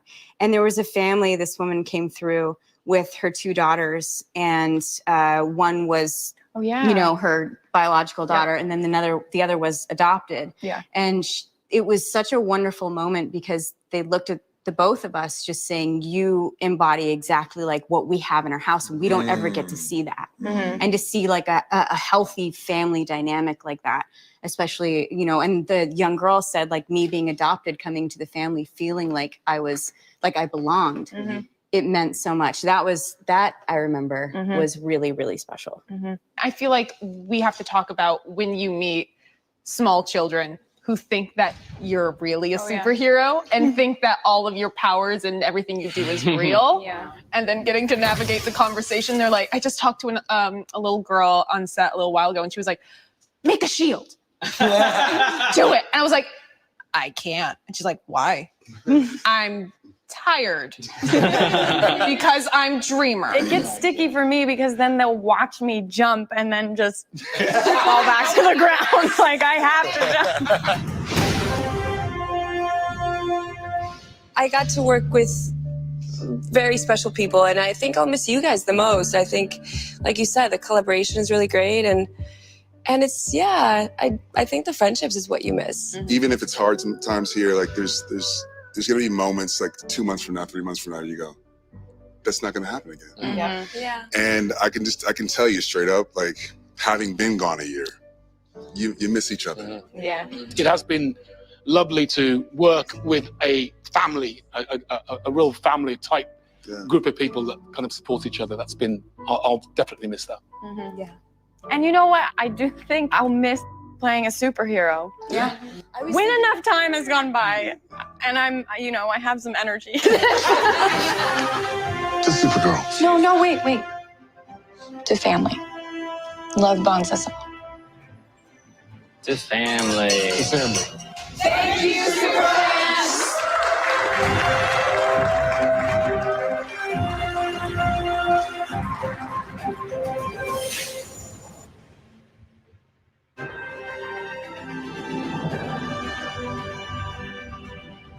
While it's sad to say goodbye, there's still so much to look forward to in the DC universe. Including Stargirl. We've got a little end of the season teaser for you, so check it out now.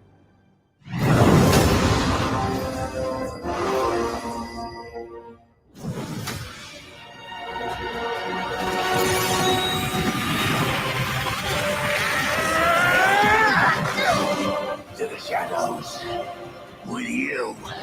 Courtney! Grab my hand!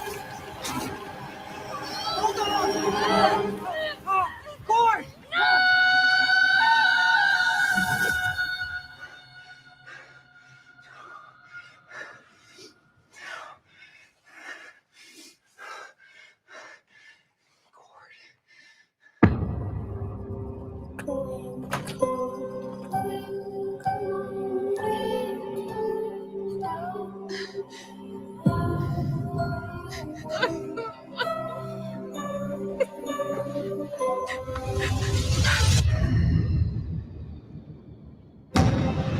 Where are we?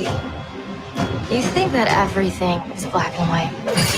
You are my greatest experiment. Stay away from her! Turn away from the darkness. Hi, Cordy. You can't escape. I've hurt everyone you love.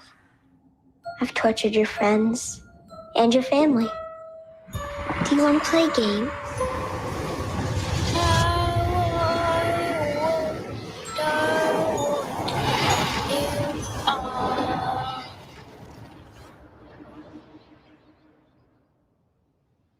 Dr. Midnight?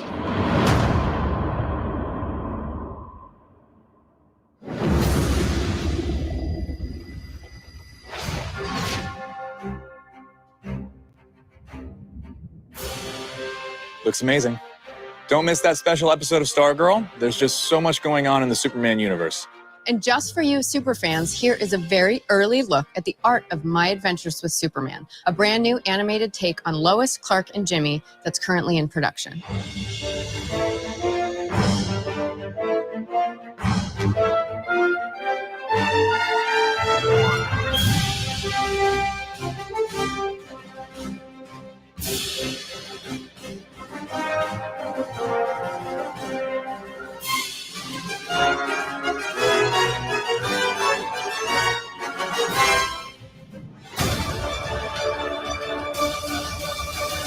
are back with some more news from the world of Superman. Let's check in with DC publisher and Chief Creative Officer Jim Lee to see what's happening with Superman in comics right now.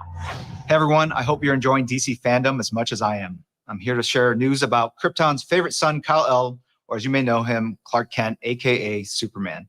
Right now in the pages of Action Comics and Superman, a major event on Warworld is building. The Warworld Saga, which promises to be the biggest Superman event since the death of Superman.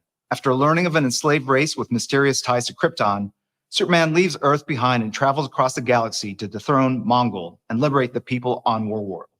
From writer Philip Kennedy Johnson and artist Daniel Semper. Action Comics 1036, yes, 1036, is the first issue in the Warworld Saga and will be available at your local comic book shop on Tuesday, October 26th. This is a story you definitely don't want to miss. And since Earth still needs a Superman to protect it while Clark is off fighting for the people on Warworld, John Kent, the son of Clark and Lois Lane, has picked up the mantle of Superman here on Earth in Superman, Son of Kal-El, from writer Tom Taylor and artist John Timms. This is a different, younger Superman who's figuring out how he wants to fight for the future and who he is as a person. You may have recently heard the news that John Kent's relationship with reporter Jay Nakamura will be formalized as John comes out as bisexual in issue number 5 out in November. And we couldn't be prouder to tell this important story. We talk a lot about the power of the multiverse in DC storytelling, and this is an incredible example. We can have John Kent exploring his identity in the comics, as well as John Kent learning about the secrets of his family on TV in the Superman and Lois TV show on the CW. I have one more bit of Superman news to share first with you, the fans. We're excited to announce that to better reflect the storylines that we're telling across DC and to honor Superman's incredible legacy of over 80 years of building a better world, Superman's motto is evolving. Superman has long been a symbol of hope who inspires people, and it is that optimism and hope that powers him forward with this new mission statement. Truth, justice, and a better tomorrow. Stay tuned for more DC FanDome news.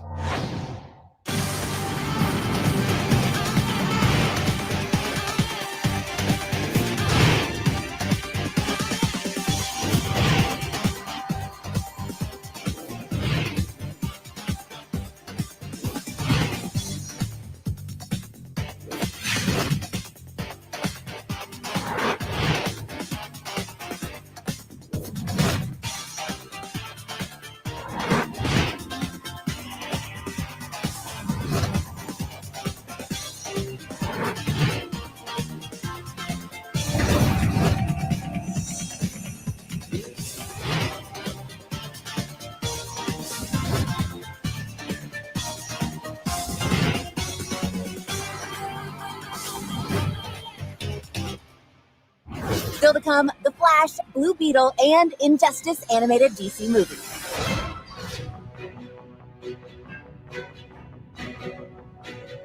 Okay, guys, let's make this a little interactive. Raise your hand if you have a soft spot for Superman. Same. But no matter how deep my admiration goes for the Man of Steel, I know someone who's even more of a Superman superfan. I'm talking about superstar, NFL great, Cam Newton. And get this, Cam found a way to incorporate his love of Superman with his passion for fashion. Here's the man himself with a special announcement.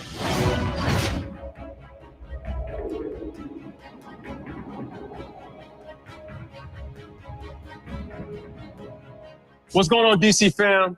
Hey, I'm super excited to have partnered with the DC fam as well as my hat company, Mashika, to create Superman-inspired Mashika hat, and we're dropping it here at DC Fandom. The first time I encountered Superman had much of an impact of what morphed into my career as Superman. It was just the aura of knowing that you could do any and everything, you know, outside of, you know, kryptonite.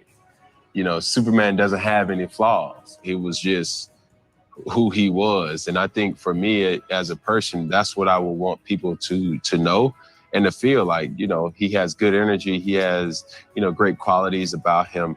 And I think that's why I train the way I train. That's why I prepare the way I prepare. That's the way I play the way I play, because it just embodied everything that I prepare for.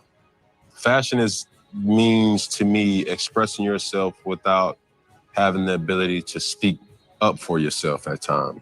to incorporate that with Superman is something that words can't even explain, because in essence, we all have some type of superpowers, and we are a superhero in our own right. It's going to be cool to see how we show the different sides of Superman in many different ways. I'm super excited to unveil my super exclusive, and that's big super, and that's a big exclusive, Superman-inspired Mashika hats. Take it away. Thanks, Cam. And I admit, I'm a little jealous. I mean, who wouldn't want a customized Superman hat? Honestly, I'll be happy with some Superman underoos at this point. Remember those? Google it. Now, up next, we have a movie that stars one of the greatest duos of all time, Dwayne Johnson and Kevin Hart. And of course, they are voicing the animated characters that will soon top the list of all-time DC faves. Let's meet Crypto the Superdog, Ace the Bat-Hound, and just a few of the DC League of Super Pets. Okay, vamos a ver como un vistazo a los Pets, mascotas de los superhéroes. League of Super como Pets. dijeron que va a estar Kevin Hart y Dwayne Johnson, La Roca y Kevin Hart. Pets. Cool. Vamos a ver. You ever heard of a league with one dude in it? I haven't. Well, they say I'm in a league of my own. Oh, you're in a league of your own, all right. Mm-hmm. Ain't nobody as messed up as you. Next summer, Dwayne Johnson as Crypto.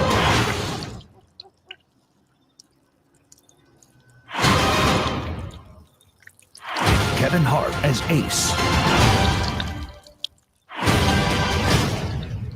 How much did you have to drink?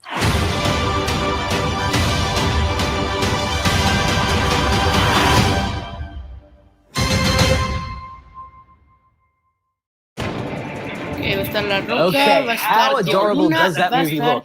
Keanu I can't wait to Reeves, see va the a trailer estar when it arrives. Kevin Hart y And muchos I can más, totally ¿ok? relate. I mean, buenos anyone with a actores. pet knows that their pet Y, is a super pet. pues, Am I right? se ve bueno, Well, se ve some of you out there bueno. took that notion one step further by creating a superhero look for your fur baby. It's canine or cat cosplay, and I am so here for it. All right, let's see your League of Super Pets.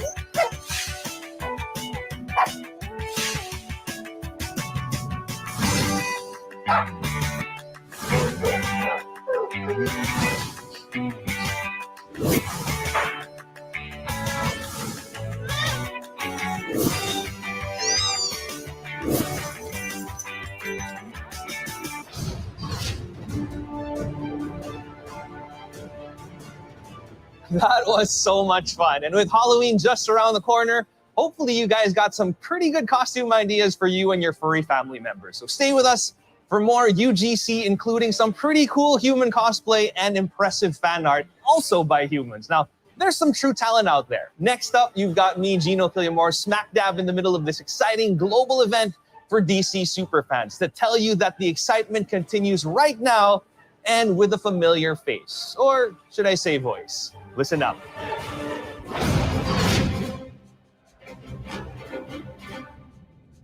Hey, it's Matt Bomer. I'm one of the lucky few actors who've had the honor of voicing the legendary Superman. You might remember me from the hit 2013 animated film, Superman Unbound. I'd like to think that Superman represents the qualities that are the best in all of us. Truth, honor, hope, family, whether it's the one you're born into or the one you find. Someone who's there to look out for us, and someone who sees all of us as equals.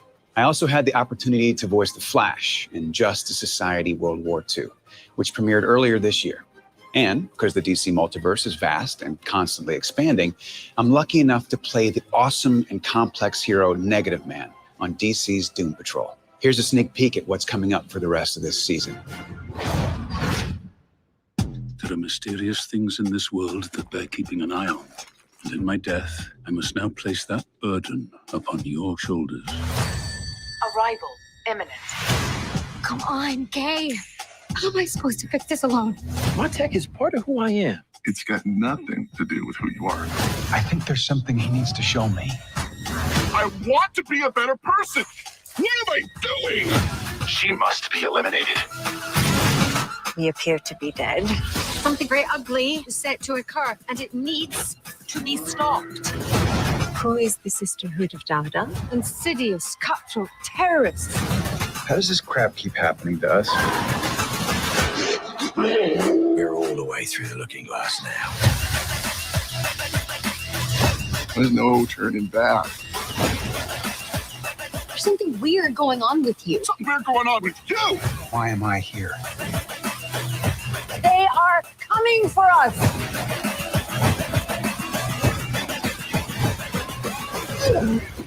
When one expels a parasite, there is really only one reasonable response.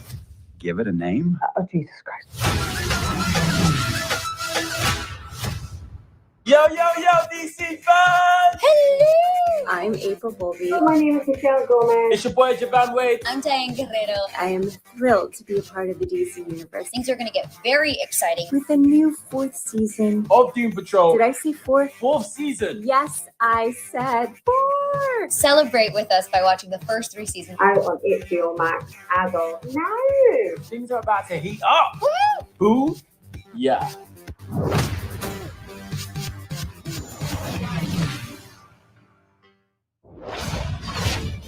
If you haven't seen Doom Patrol yet, hopefully that teaser intrigued you. I mean, it's such a cool and quirky and totally unpredictable series. I absolutely love it.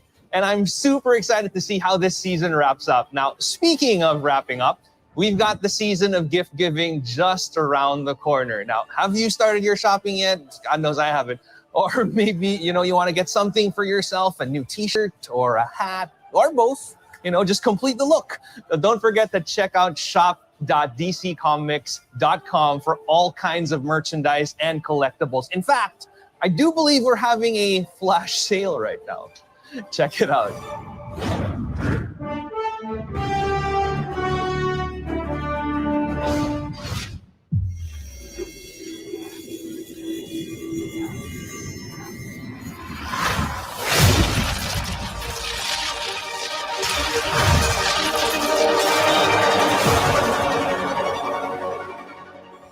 Greetings, DC FanDome and Domers. Ezra Miller here, live from the set of The Flash. It looks like this. We're very excited to show you the movie, and we can't yet because we're still making it. We wanted to show you a teaser, but we can't because we don't have enough material to make a teaser yet. We can't make a trailer. But we do have this small sneak peek that my maestro Andy and I have put together that we really hope you'll enjoy. And I will see you Vamos a ver in un next year, sneak or peek more importantly, de The Flash, ¿okay? Así que se viene interesante, así que vamos a ver. Tell me something.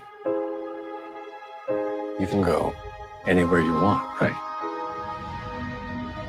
Any timeline, any universe.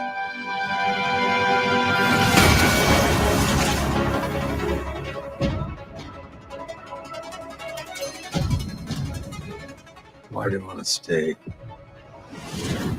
and fight to save this one? You changed the future.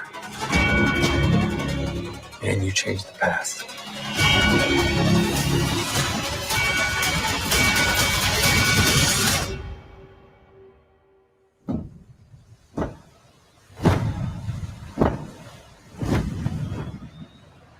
Are you in?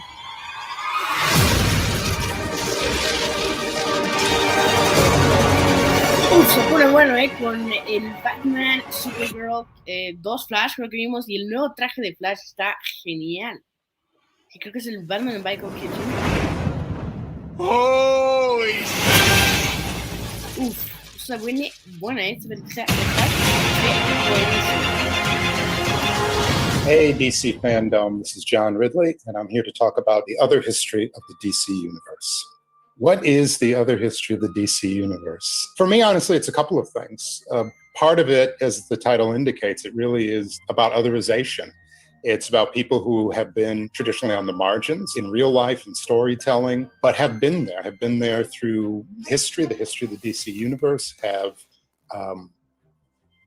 in many ways been part of the fabric of the DC universe, but their stories haven't always fully been told, and not necessarily also been told by individuals who have a lived experience that mirrors those individuals. You know, when I was growing up, like a lot of folks who read, part of being a fan is really filling in the spaces between the pages or between the issues.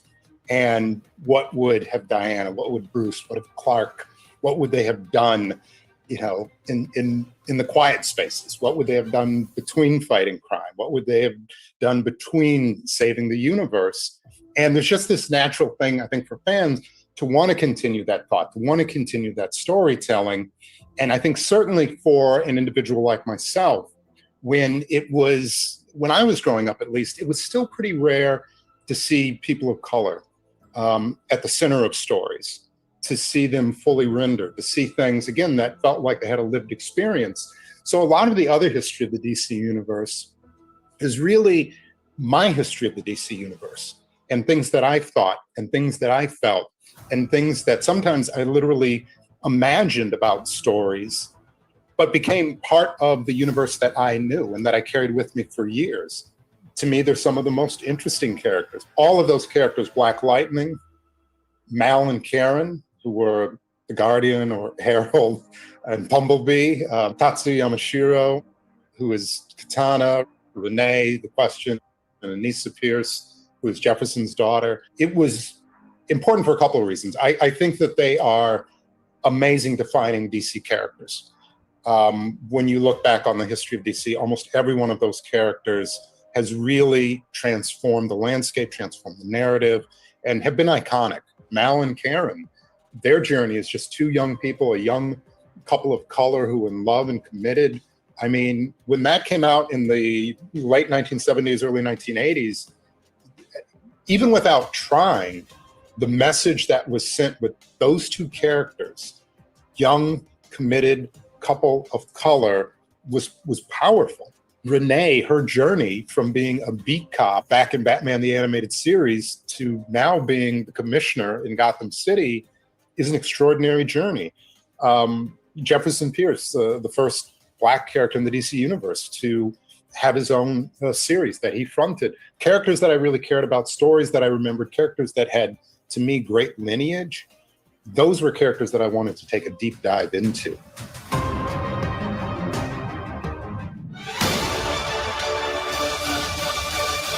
And now for some news on The Sandman. We are thrilled to reveal the first look of the incredible Gwendolyn Christie as Lucifer. Based on the comic book series created for DC by Neil Gaiman, The Sandman follows the people and places affected by Morpheus, the Dream King, as he mends the cosmic and human mistakes he's made during his vast existence. Look out for the series coming soon to Netflix. Coming up, a surprise cast reunion, Gotham Knights and Batwoman.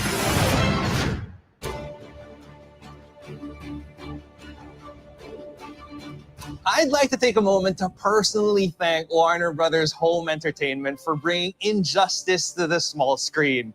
Now, as you probably know, since you're a super fan like I am, Injustice the film was inspired by the Injustice video game and subsequent comic series written by Tom Taylor. That means you can expect all the hardcore, action-packed excitement in this animated film version. But I gotta say, and I gotta apologize in advance to all the kids out there, this one is for adults only. I know, where's the justice in that? But then again, that's why they call it Injustice, right? So here's more.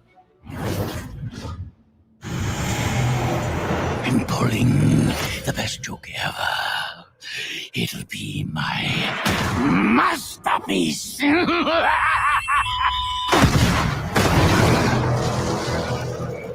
11 million dead.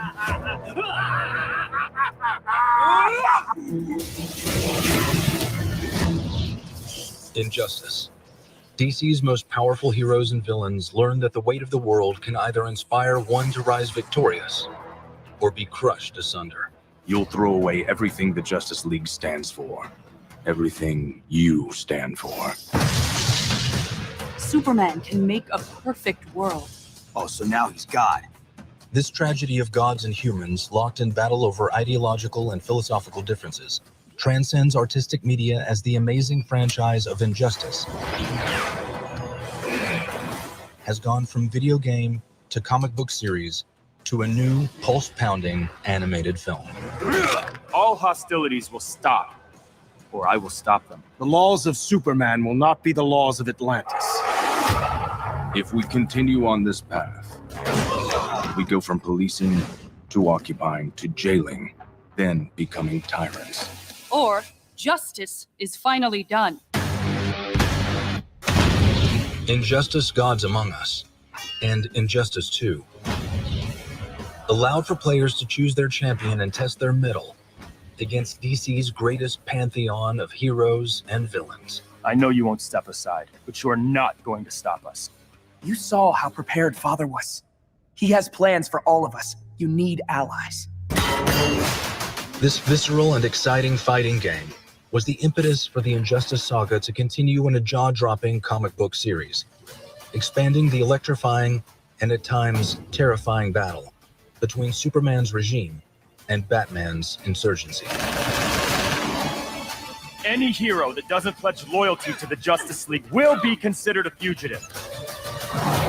Now this universe can be experienced as a full-length animated feature film, as Injustice will bring to life the thrills, intrigue, and drama fans should expect from this Hallmark adventure. How many people, husbands, wives, and children will you kill for peace? Can we forgive Earth's greatest adopted son for his crimes against humanity? This is Injustice. A world where tragedy, loss, and the fight for the greater good will change everything.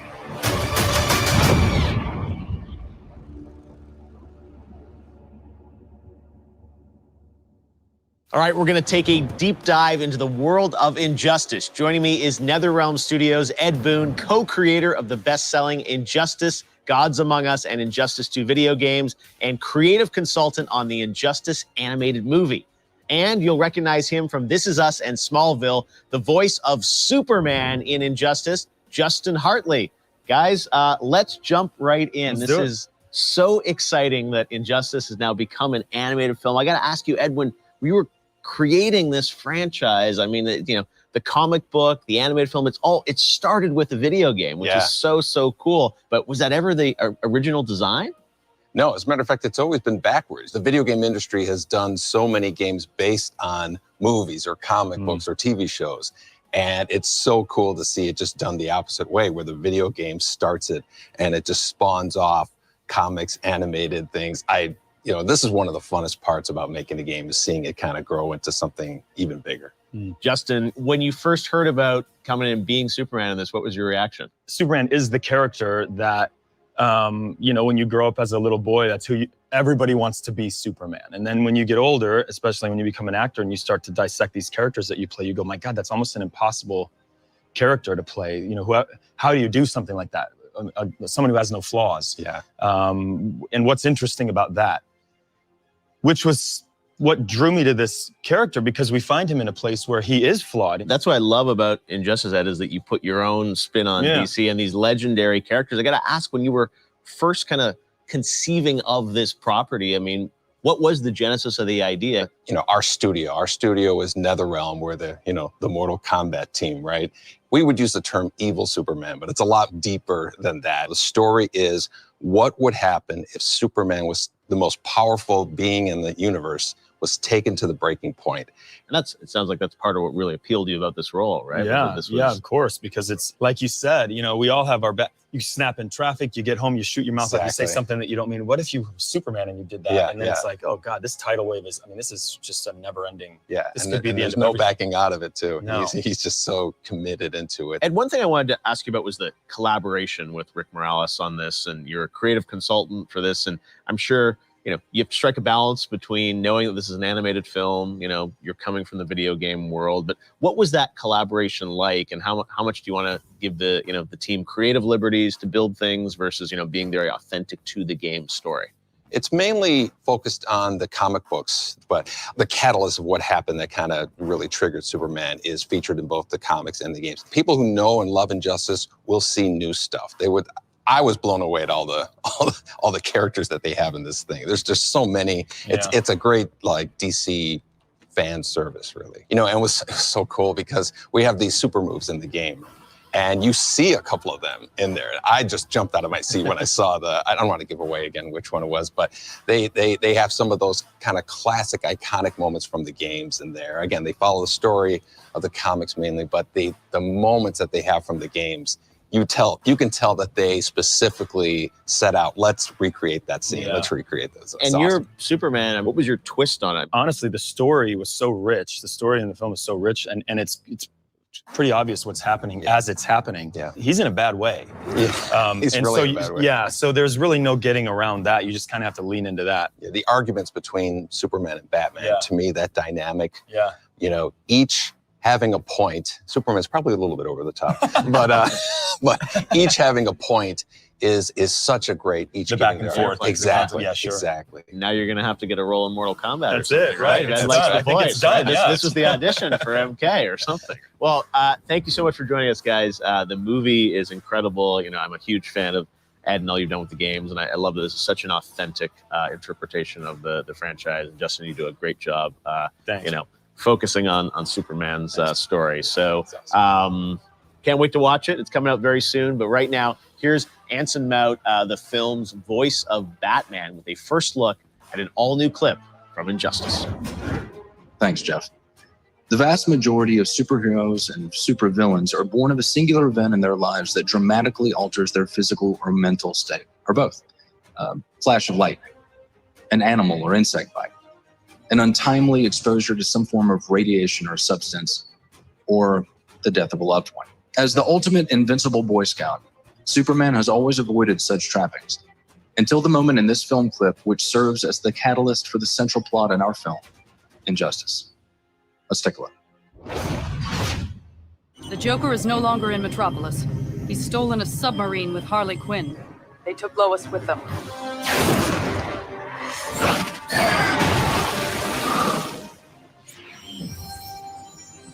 I see it. Batman, one of the warheads is missing.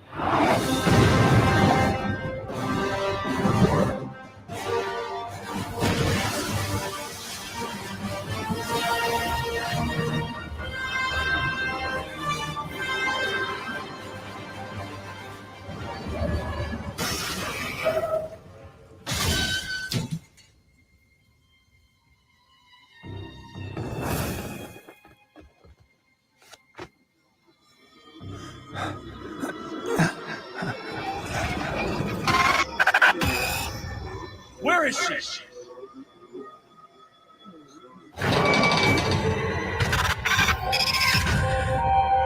Doomsday. No, I will not let you hurt anyone.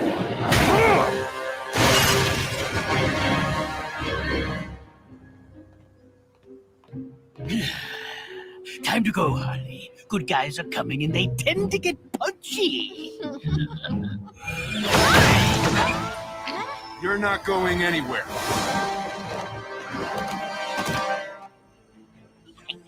Scarecrow's fear toxin, mixed with kryptonite particles. What did you do? I'm pulling the best joke ever. It'll be my masterpiece.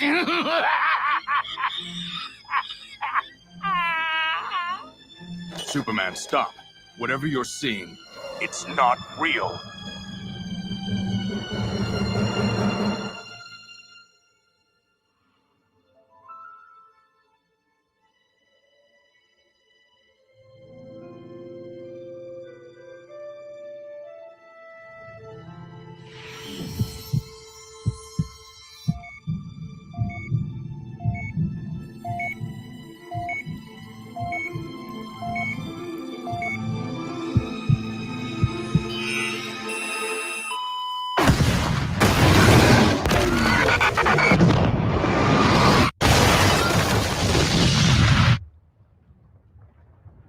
Nada. Brace yourself!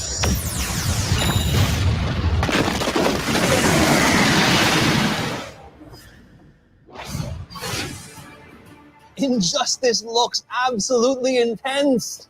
Needless to say, I have my popcorn ready and I am warming up my favorite recliner. Now to another character, one who may be blue in color, but he'll surely brighten up your screen. Let's learn more about the Blue Beetle in our DC Spotlight. Hey, DC Fandom. My name is Angel Manuel Soto, the director of Blue Beetle, and I'm super excited to be here. And with me, I got a couple friends. Hi, I'm Garrett Dunet Alcocer. I am the screenwriter of Blue Beetle. Hey everyone, Shola Maridueña. I am Jaime Reyes. You might know him as Blue Beetle. I'm excited to be here for this panel, and we'll just hop right into it. I am humbled and excited to be able to bring Blue Beetle to life. It's gonna be fun, it's gonna be funny, it's gonna be crazy, but it also has feelings. It's all of those things, like Latin American people are all of those things, and the movie reflects that. This contains all of what's great about Blue Beetle, in my opinion, in a way that's very exciting, and that's only gonna get better and better as these guys take it away.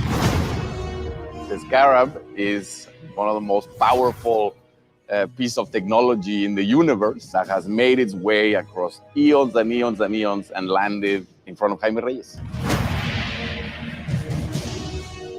The thing that I've loved the most about comic book series is that you see different versions of suits. Like you see like the metal version, and you see the flying suit version, and this and that. And I'm just so excited with each superhero movie. You have to one up each other. So I know for a fact that any of the other superheroes out there who think they have the best superhero suit, I'm calling you out for a rap battle. We got the best suit over here at Blue Beetle. And I haven't even seen it. That's how confident I am. What I love about Blue Beetle, it's a deeply American character, right? And what I really like about Jaime is that he gets to be a reflection of somebody who's been around us forever, right? A Mexican-American kid who wants to be a part of this world, who wants to have a piece of this world, who wants to be able to thrive in this world. And like a lot of people like him, finds himself hitting the same obstacles that a lot of us face. Seeing the evolution of the Blue Beetle character, this film kind of like opens the door for the new generation of what Blue Beetle can become at the hands of Jaime. And like you said, it is everything that makes us who we are. One of the things that Garrett did beautifully was capture the Latino family in its core as how we see them, not as how somebody tells us or how somebody has seen it from a third person perspective. And for once, we're able to see a hero that comes from a family from a similar economic background to the ones that we came up, and stands for and that represents the majority of the people who are the ones that are coming from the bottom. That closeness of family is something that makes Jaime different than other characters that I had seen before. And that potential to me was beautiful. Peter Parker gets bit by a spider, and one of his first instincts is to hide it from his family. Well, you're from a Mexican family. Good luck hiding anything from anybody. I'm so excited to be able to not only be a Latino on screen, but have the opportunity to show kids like you can do it too. I'm ready. We're gonna shake things up. We're gonna bring you guys a story that you guys haven't seen before, and then do it with a smile on your face. So we're ready. I'm very happy to work with this guy. I love this guy. So everybody, welcome to the family. That's all that matters. And thank you for welcoming us to the family. DC. It's gonna be great. Thank you so much. Smallville premiered exactly 20 years ago today, which is just crazy. To mark the occasion, let's take a look at some of the show's most memorable moments. Previously on Smallville. What's happening? What are you doing, Clark? Lana. So what are you, man or Superman? I haven't figured it out yet. Your real parents weren't exactly from around here. What do you mean? You are the last son of Krypton. Who are you? Lois. Lois Lane. What kind of a monster are you? You were right about me all along, Mr. Kent. I am the villain of the story. You okay? I've waited for this for so long. I just don't want it to go away. I'm not going anywhere. We have been down a long road together, Carnell. One paved with difficult trials. Those trials are behind you now. Trust me, Smallville. We can make this work. Oh boy, can't we?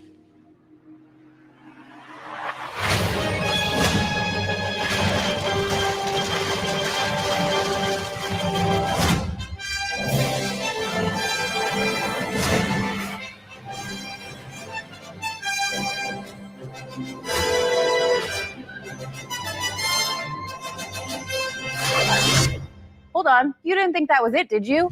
Please welcome Clark Kent, Tom Welling. How are you? Great, thank you for having me. And we've got Lex Luthor, Michael Rosenbaum joining us as well. Real treat, trying to figure out how to sit on this couch to look real comfortable. Oh, When you guys started relaxed. the show, did you ever think that 20 years after the premiere, you would be here at a DC event talking about the show? Michael? You know what?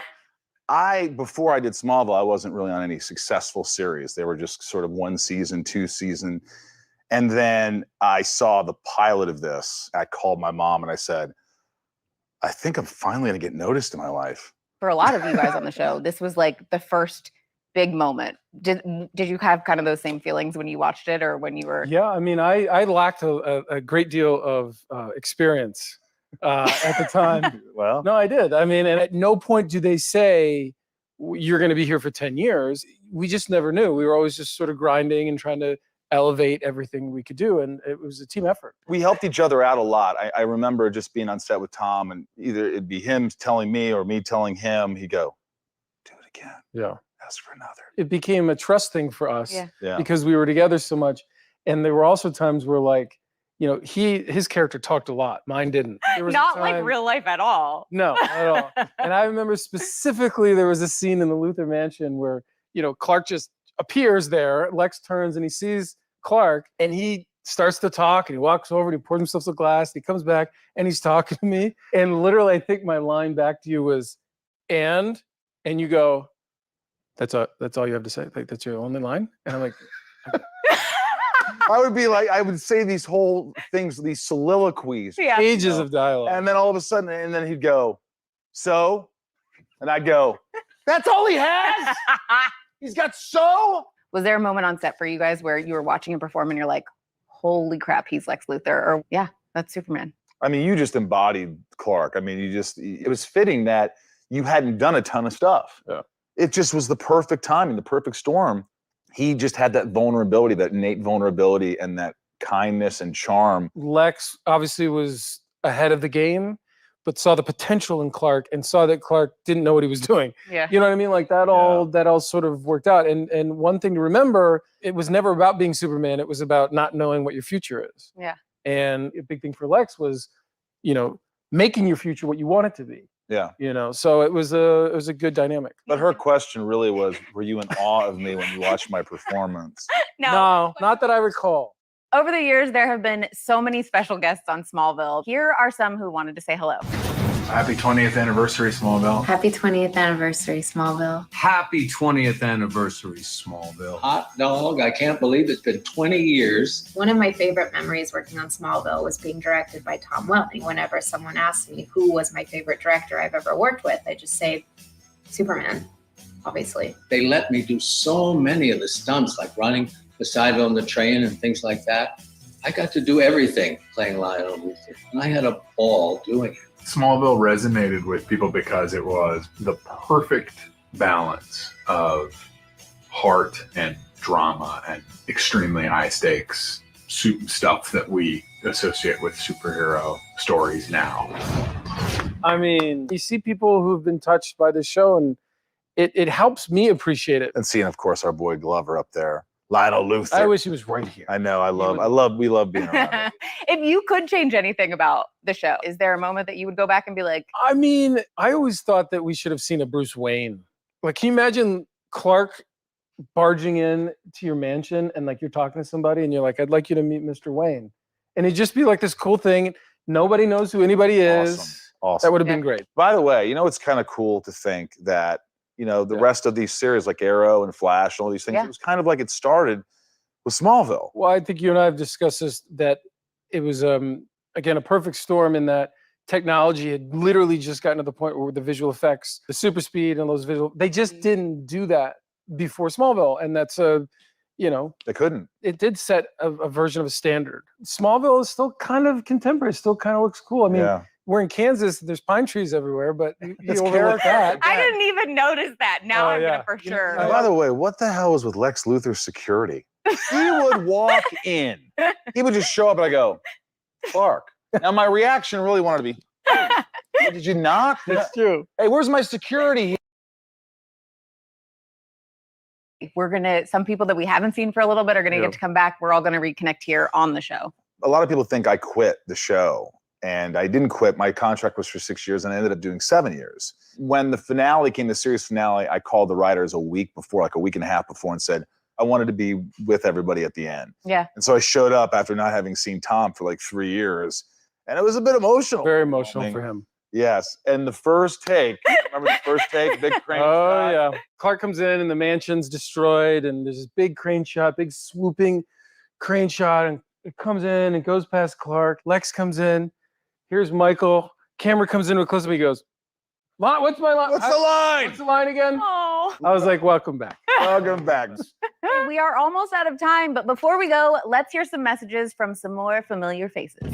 It's not every day that a series can celebrate like this, and I am honored to have been part of this iconic story. Happy 20 years, Smallville. Happy 20th anniversary, Smallville. Happy 20th anniversary, Smallville. 20th? No. It was my first real big job. It also was welcoming me into an entire universe, a world that was so rich and so loved already. It was really a privilege. I remember arriving on set and seeing Tom, and it struck me immediately. I'm like, my God, it's Clark Kent. We tackled some pretty serious subject matter, and then you would sort of, when they called cut, everyone's laughing and joking, and Oliver and Lex are laughing on the floor, you know, cracking each other up. It was a really, really great set. I am so thrilled that I got to be a part of such an iconic series, and I just wanted to celebrate with you guys. So happy 20th, Smallville. Cast and crew, thank you for having me be a part of your journey, and I'm sending everyone so much love. Awesome. Cassie Freeman, I remember she called me. She's probably got to be a little nervous going on to this show that's been on for years. And I just talked about how great everybody was and how comfortable she'll be. Such a mild-mannered person, but when the camera rolled, she was a force. Yeah. There was a scene where she had to like turn on that Luthor blood in a sense. And I was like, oh, this girl's going to be all right. Like she's got it. It was fun. It was fun killing her in season 10. It's great. Now, someone that I know we're missing is Lana Lang, Kristen Crook. She wanted to be here with us, but she couldn't today, so she sent a very special message. Happy 20th anniversary, Smallville. I haven't worked on this show for 12 years now. And you both and everyone were a huge part of my early adult years. When it came out, you know, it was right after 9/11. It was a time when people were looking for heroes. On another level, it was a story and is a story, and I think this is why it lasts. It's a story about growing up.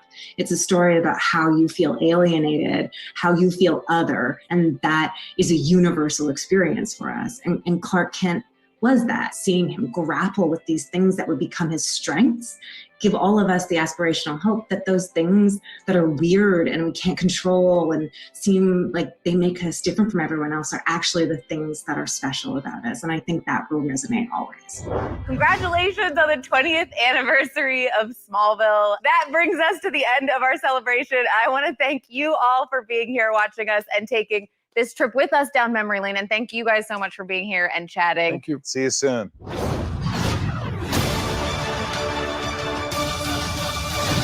The greatest thing about a news flash is that it can happen when you least expect it. Like now. Continuing from May's Festival of Heroes anthology comic, DC's Monkey Prince will return in February 2022 and a new 12-issue comic book series from writer Jean Lun Yang and artist Bernard Chang. Based on the 16th century Chinese novel Journey to the West, DC's newest shape-shifting superhero, the Monkey Prince, aka Marcus Sun, will return to headline his own series. For fans that can't wait for February 2022, to read more about DC's Monkey Prince, a new short story just posted to DCUniverse.com. In this new tale available now, you'll see the classic Journey to the West characters defending the heavenly realm against Darkseid and his parademons.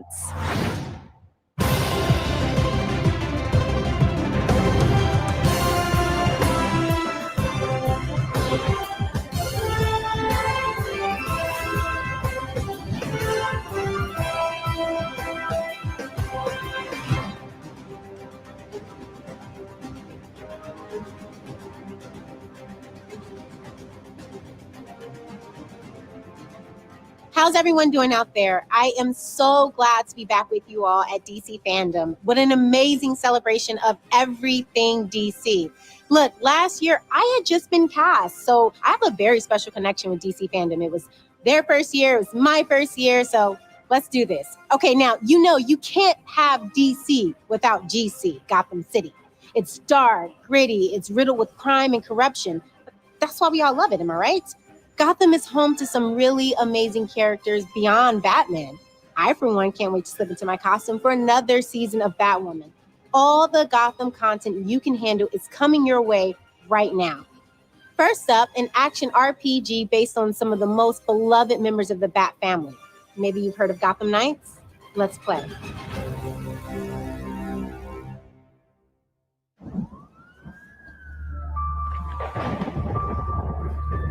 Batman, Jim Gordon, they thought they had a handle on this city. They never did. You don't stand a chance. Because they're always watching, always listening. Pulling everybody's strings. Mine, yours. But no one talks about them. Not a whispered word is said. The Court of Owls is a myth. They're listening.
If you really want to go down this rabbit hole, you need to know there's no coming back from it.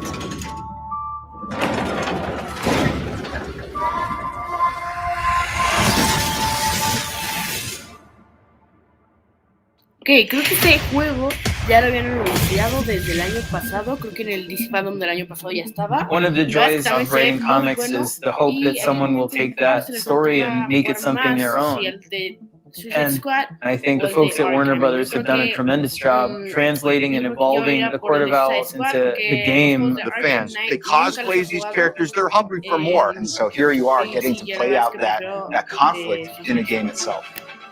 I remember taking this walk around New York City, my old neighborhood. Nothing I knew was there anymore. All of the people I had known had moved away. All of the stores were gone. The feeling was so unsettling, and I wanted to craft a story that would make Bruce Wayne feel the way I felt. The first time I read that story, I was just blown away because they were creating this really rich secret history of Gotham City, very plausible, believable, that was in direct opposition to Batman. I think probably inspiration for the Court of Owls originates from nature, just by the real fact that the owl is a natural predator to the bat. What an owl does a lot of the time is it hunts you and it stalks you without you seeing it. And the fun of the way that the court goes after Bruce is to watch him from afar for years. Because it's been something that's been in Gotham for so long and been so powerful and right beneath Batman's nose, I think that's the root of the success there.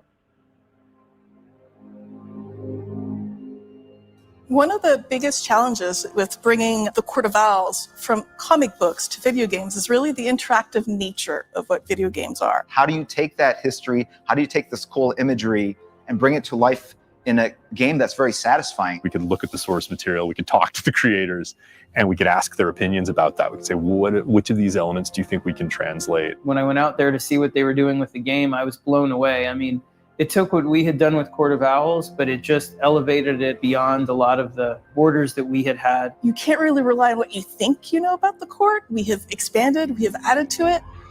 There are different varieties of talons in Gotham Knights.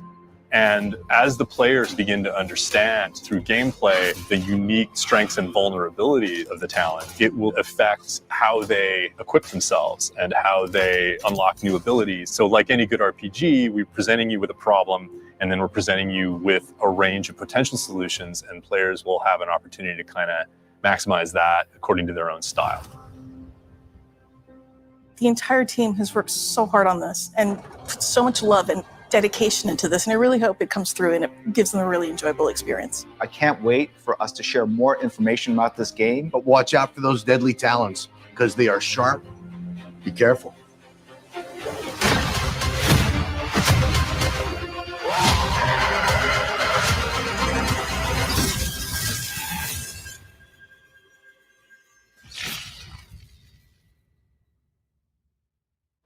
The Court of Owls looks truly sinister. I can't wait to know more about those mysterious masked supervillains and their deadly creatures. Forget Girls' Night Out. I'll be doing Gotham Knights in as soon as I get my hands on that game. So excited.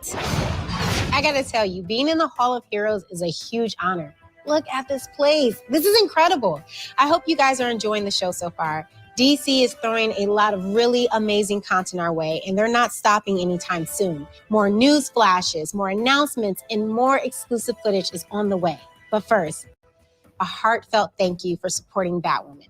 I've read your letters, I've seen your fan art, and I spend probably too much time on social media looking at your comments and feeling the love you have for this character. What about my character? Oh, hey, girl, hey. Don't I got any love? You know, behind every superhero is a supervillain. Well, you know Alice is a fan favorite.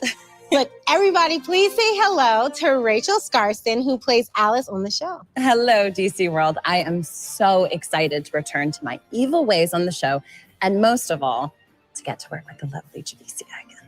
Season 2 set up many new mysteries, characters, a new hero, which we'll take a special look at in just a few minutes.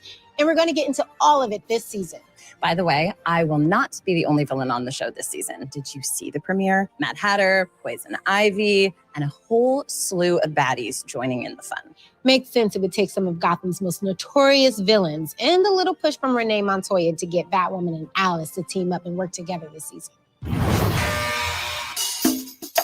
By the order of the mayor's office, in exchange for your cooperation in these cases, you will be remanded into supervised custody. You're tying my fate to a psychopath? Well, more like handcuffing it, but yes. Any questions? Yes. Does this kind of wreck my ensemble? I mean, I get the whole bat motif, but this is a 44-story building. Shortly, there's a more comfortable workspace available. Good luck with that. I'm just gonna hang out here. What the hell are you two doing together anyway? Aren't y'all supposed to be enemies? Long story.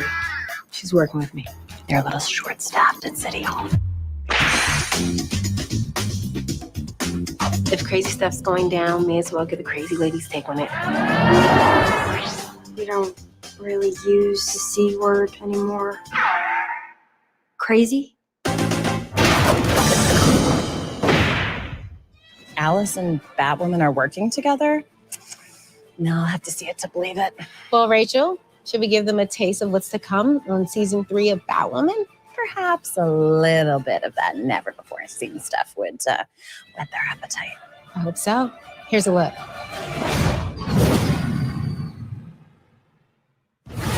As the resident expert on predatory behavior, I had some thoughts on how Mr.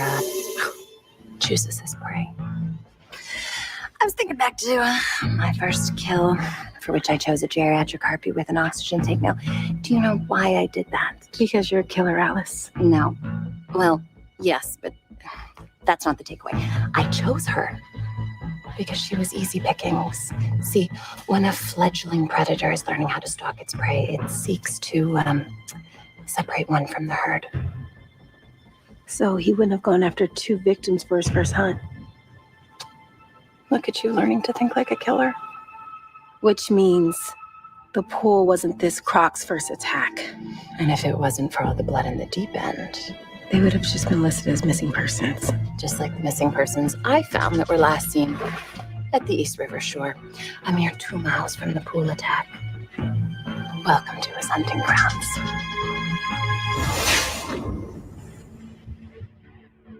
Well, I guess I stand corrected. Maybe Alice and Batwoman can work together. Quite the twisted partnership. Rach, I have had so much fun filming with you for season 3. I know, me too. And I cannot wait for everyone to see how our story unfolds. Well, I should get back to practicing my maniacal laugh. Never know when I'm going to need it. Bye, Rach. If you like nail biting, what's going to happen next, plot twisty television, then I'll see you for season 3 of Batwoman. And one of the newest heroes of the cast gets his own DC spotlight right now.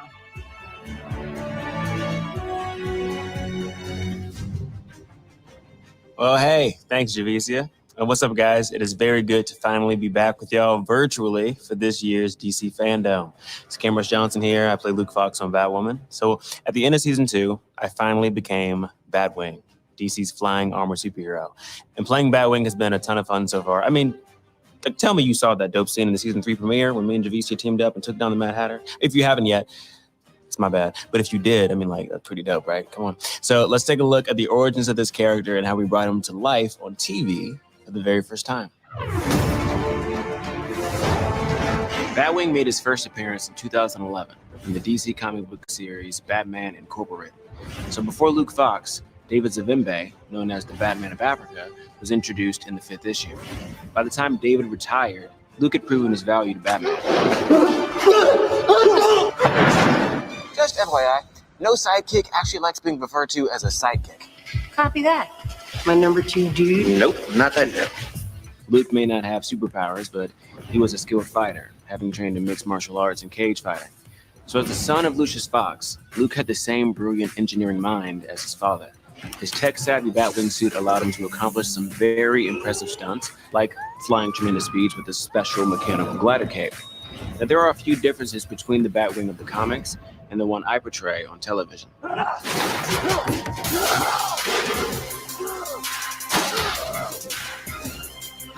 What the hell are you?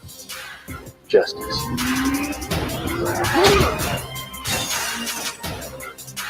Luke and Tavaroff were friends in the comics before becoming rivals, whereas on Batwoman, Tavaroff is a full-blown villain from the start. Comic book Luke builds the suit with his dad, but on our show, it's Lucius who actually creates the Batwing suit based off of Luke's childhood drawings.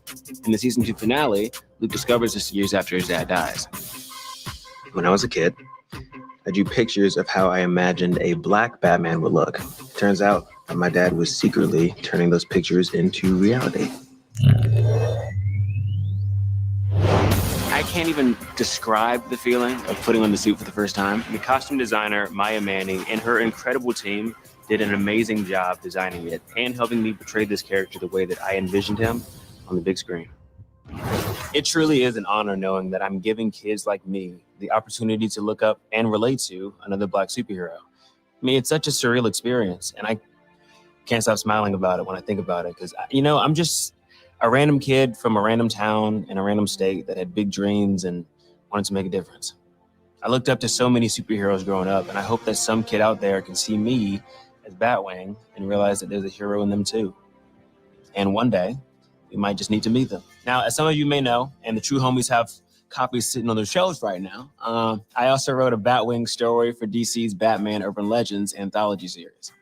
I was given this fun opportunity to choose any villain I wanted for Batwing to take on, except the Joker, and I won't forget that. So I chose to not only go for my second favorite Rogues Gallery villain, the Riddler, I also decided to give him some Killer Croc backup. So my friends and I at DC we had such a fun time playing with both baddies in one action-packed story. 2 incredibly fulfilling moments at once, right? Writing my first DC story about Batwing and announcing to the world that I'd be Batwing on the same day. Happy Batwing Day. My journey to becoming Batwing has been one that I'll never forget. You know, one that I hope some of you out there can find inspiration from, and one that I would love to continue on together for some time to see just how much fun being the metal bat really can be. So all my love to you all. Thanks again for crowning me your newest hero. And I can't wait to show you even more Batwing this season on Batwoman.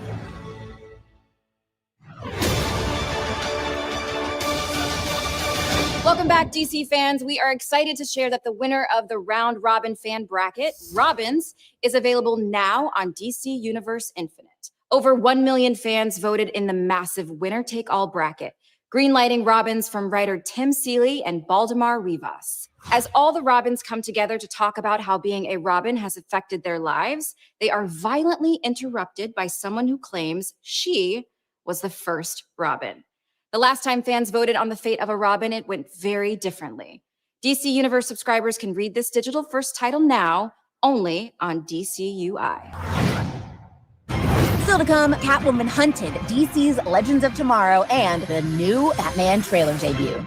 Hello again to all our fellow super fans from all around the globe. Once again, Américo Borgo. And I am Aline Diniz. So far, today's journey through the DC multiverse has been amazing. We saw Dwayne Johnson as Black Adam and Jason Momoa returning as Aquaman.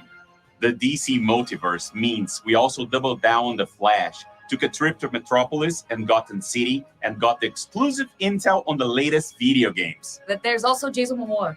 You already mentioned him. No, but once is never enough, eh? Oh, God. Well, anyway, guys, there's still so much ahead, including the Batman. I cannot wait for that. But right now, it's all about Gotham's truly fiendish feline, Catwoman.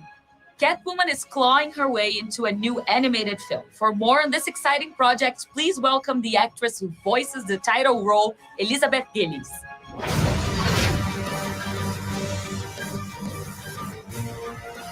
Catwoman celebrates her 80th anniversary next year, and Warner Brothers Animation, DC, and Warner Brothers Home Entertainment salute her longevity and popularity with the release of a DC animated movie all her own, Catwoman Hunted. The felonious feline is voiced by moi, and, as you'll see in the trailer, Catwoman sets her sights on stealing the world's most valuable jewel, and as a result, everyone is hot on her tail. Get ready for the world premiere of the Catwoman Hunted trailer. I assume you're ready for action? This kitten's always ready for action. Darling, you're even more gorgeous in person. Multiple countries have warrants out for your arrest. I'm popular. This little kitten sauntered into the lair of the wrong big cat. No! Stop her! I thought this was supposed to be a party. My kind of party. Minerva is built her Leviathan crime syndicate. It's now richer than many countries. You help us bust Leviathan, your warrants disappear. Catwoman must die. I did not sign up for this. Did you sign up for this? You really have to think about that? Prepare to get your ass kicked. Don't make me fight dirty.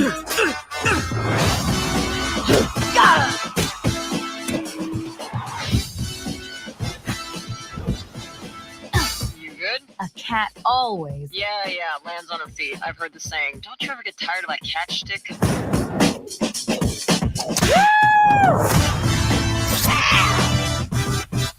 Darling, I love your costume. Hold on to that one, love, or I might just steal him away.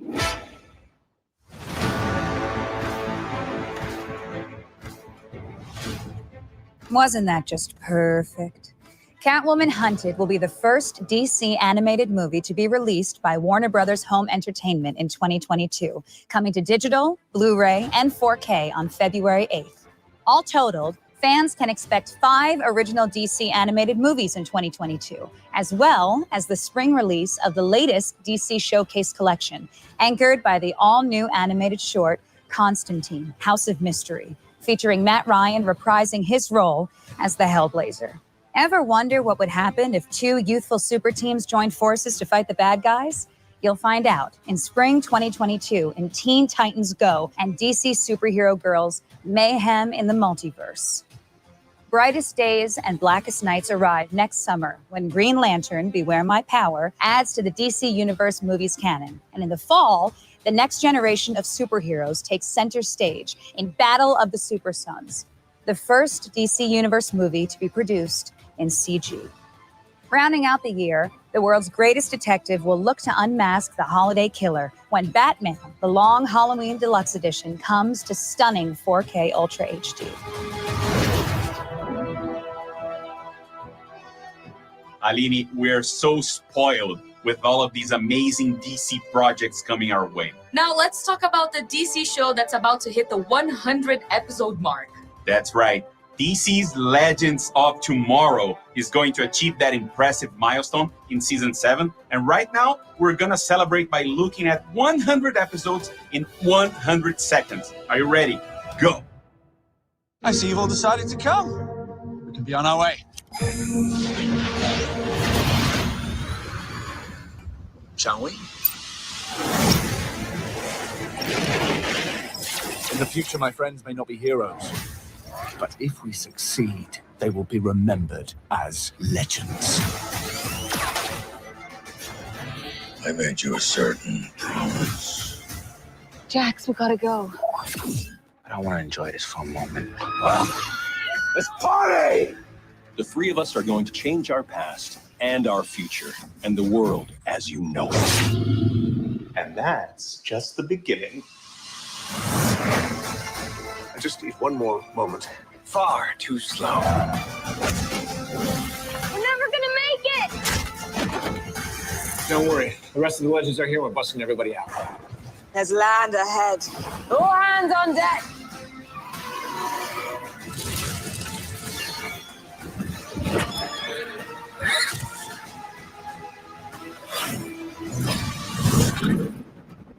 Let's do this.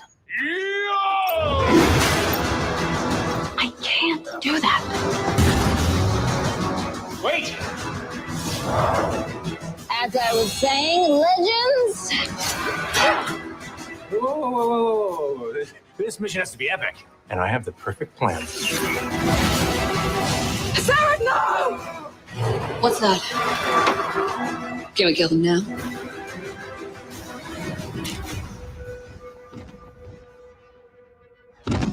Verbal. VIVO wants cuddles! Smile, Vivo! What? Oh my. Take us to DEFCON 2. Is this a drill? Are they lowering the barrier? Wow, that I did not see coming. Hey, cheese! You wish. What is it? That is just business as usual for us. Leave you now with this takeaway.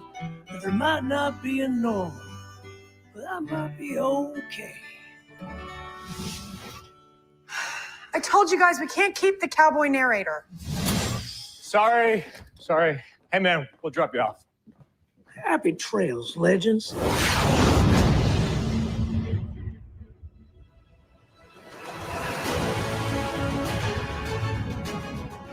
It's true that every generation has their favorite Batmobile. Mine personally is the Dark Knight Trilogy Batmobile from the TDK trilogy. But for the next generation of DC fans, Warner Brothers Animation has been revving up production on their preschool series about some of the coolest DC vehicles. Of course, led by the one and only Batmobile. But that's not all. Your favorite heroes, iconic villains, and all the citizens of Gotham City are taking on vehicle form in DC's Batwheels. And you don't have to be a preschooler to love this show. You just have to be a kid at heart. This is really fun for the whole family, so let's check out this very early preview.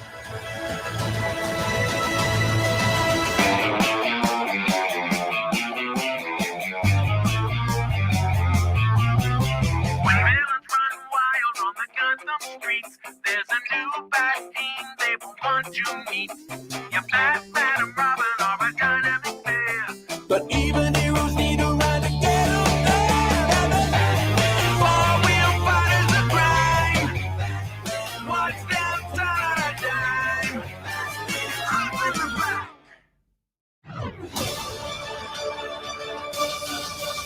Big news coming from the world of audio. Our friends at Spotify have completed casting for the upcoming audio series, Batman Unburied. But you don't want to hear the news from us. We'll let Barbara Gordon tell you. What up, everyone? At DC FanDome, it is Gina Rodriguez, and I am so excited to let everyone know that I am going to be a part of Batman Unburied. Woo woo! And I get the honor of playing the iconic voice of Barbara Gordon. I'm so super excited. I'm so excited for you to come on the audio adventure with us, only on Spotify. Joining the cast alongside Gina will be Sam Witwer as the Harvester, Amy Raver Lampman as Kel, Jessica Marie Garcia as Renee Montoya, and Jem Peary as Arnold Flass. Hey, DC FanDome, it's your boy, Winston Duke. And I am so excited, so honored to be joining the DC family with Batman Unburied, with Spotify and DC, and we have been cooking up something very, very special for you. We've been creating something that's nuanced and beautiful with great characters, great voices, and just a beautiful experience. So, in that vein, I am Batman. Holy smokes, Batman. More news to come from Spotify and the forthcoming Batman Unburied podcast. Still to come, Batman Cape Crusader, Harley Quinn, and the first details on the Batgirl film. We know fans love one-of-a-kind partnerships, so we're here to announce an exclusive collaboration between the Batman and Puma. Here to tell us more about it is none other than football icon, that's soccer to some of you, and our fellow Brazilian, Neymar. Now, that is huge news. Fala aí, Neymar. Bate ousadia e bate alegria, hein? Conta mais, o pai tá on mesmo?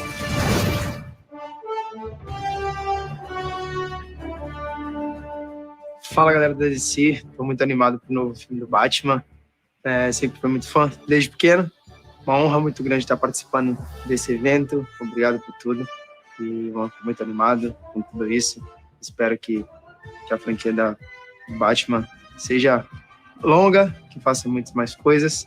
Eu estaria esperando. Valeu, Puma. Batman, tamo junto. Come on, be honest.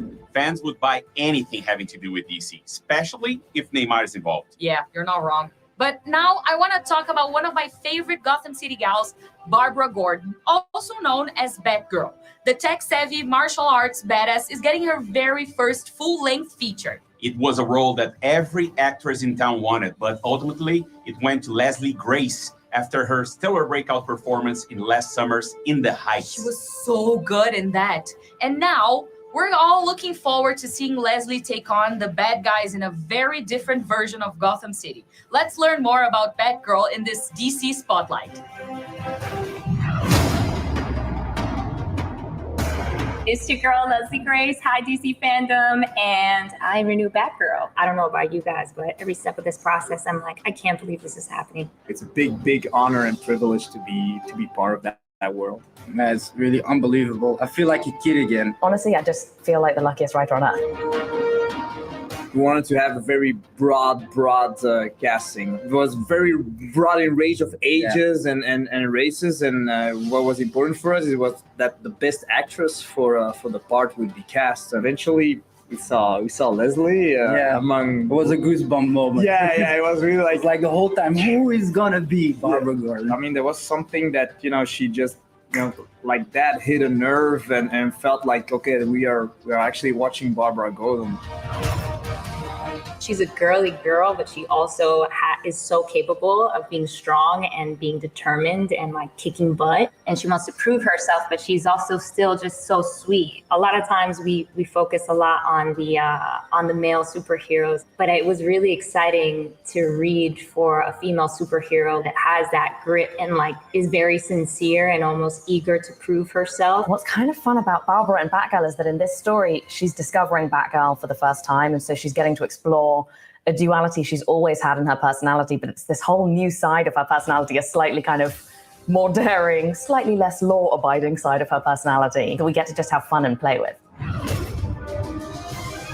We asked Leslie to train a lot. We want the fights to be, pretty realistic so that it feels more raw and more real and more relatable. I'm really excited about the action. I mean, I'm training so hard and we're trying to get as much learned in my body before I get there. So I'm excited about what that's going to actually look like once we have a suit and once we're on location, figuring out those fight sequences. So that's really exciting to me.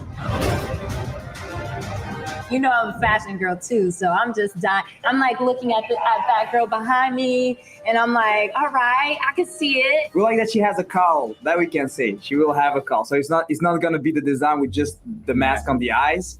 It was so funny. It was one of the first questions I asked once we were on. I was like, so is she gonna have red hair? Cause like I'm so ready. Affirmative. Of course. Yeah. That's that girl. It's gonna have everything in the movie. All the emotions. There's gonna be a climax. It's gonna go crescendo. And at the end, You're gonna be on the edge of the seat like that. And at the end, boom! Can't wait. I'm so ready.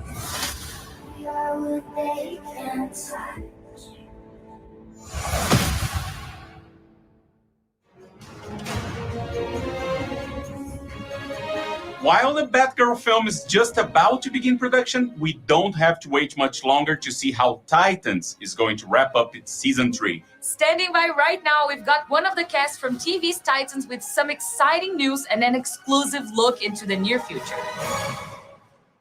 Hey guys, Brenton Thwaites here. I played Dick Grayson and Nightwing in Titans on HBO Max.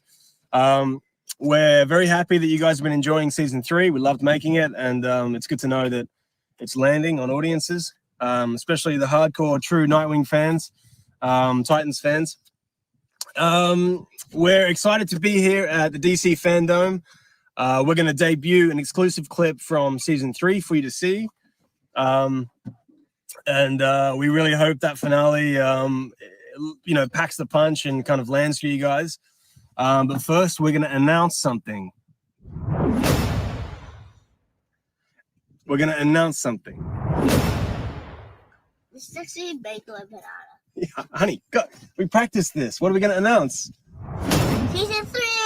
Season 4, we're going to announce. We're announcing season 4. Titans is going to go again. And we are very excited to go back to Canada and continue making this wonderful show.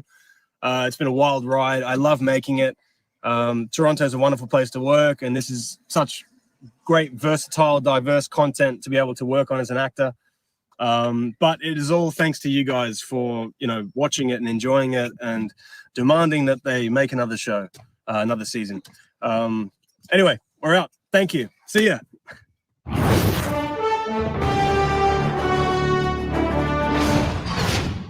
Okay, Dick, I'm here. What do I do?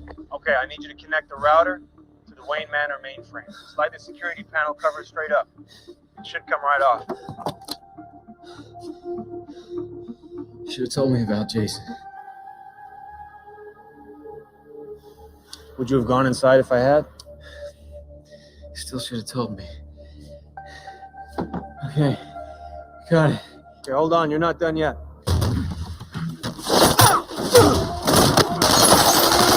Start. I'm going in. Tell guard to cut the red wire and hook it up to the router. The red wire? You never cut the red wire. Cut the red wire.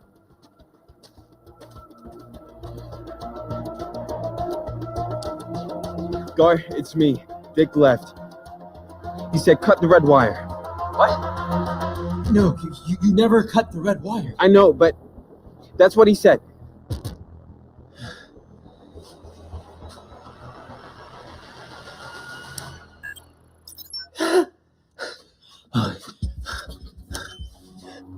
What's happening? We're in.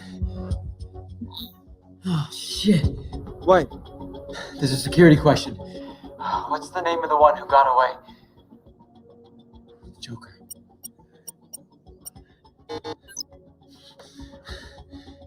Riddler. Oh. Tim, I've got one more try at this or I'm locked out. Try Selena Kyle. Who's that? Trust me. Selina. Welcome. Who's Selena Kyle? It is now our privilege to introduce two larger-than-life characters. Both have amazing fighting skills, but one has equally impressive biting skills. Yeah. Please welcome Harley Quinn and King Shark. Oh, hello, ladies, gentlemen, theys, and gays. Fancy meeting you here inside Starro's beehole.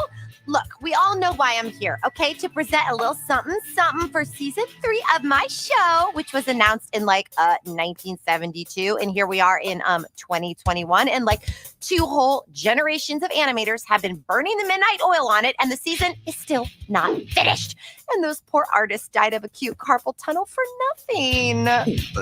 Sorry to interrupt. Are you still vamping? Yes. Did you get the season 3 footage from HBO Max? It is currently being uploaded onto the FanDome server. And this is only happening now because the hard drive containing said footage looked like a piece of sushi, and I ate said hard drive. But it's being uploaded? It is. So you passed the hard drive? The hard drive is wireless, and it is very much still inside me. Is it high speed? Oh, my metabolism? Yes, I'm lucky. Oh, look! The producers are telling me it's ready to go. Okay, the moment we've all been waiting for. A sizzle reel for Harley Quinn, season 3, coming to HBO Max sometime in 2022. Roll that beautiful bean footage. I've always wanted to say that. So, what do we do now? Let the Eat, Bang, Kill tour begin. Come here. Harley and Ivy are back. Send our regards to whatever tabloid you work for, and tell Ben Affleck I upper deck his fancy soda stream. I'll bring Harley and Ivy to justice, and then you'll change your tune. I am here for revenge. Hell, I am. hey God! To us, together at last. Partners in crime in every sense of the word.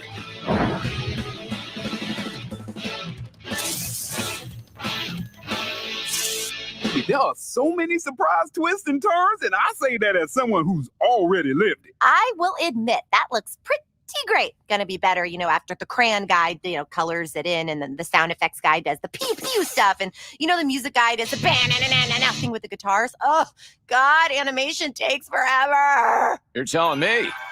I'm sure they'll get around doing something cool. The old K hombre. Any minute now. Yeah, don't worry. You look great. Well, there you have it, folks. Enjoy the rest of FanDome, I guess. And please remember all the cool stuff you saw earlier and not that. And get ready for more of this soon. That's all I can move right now. Not too shabby. Oh, okay, we're done here.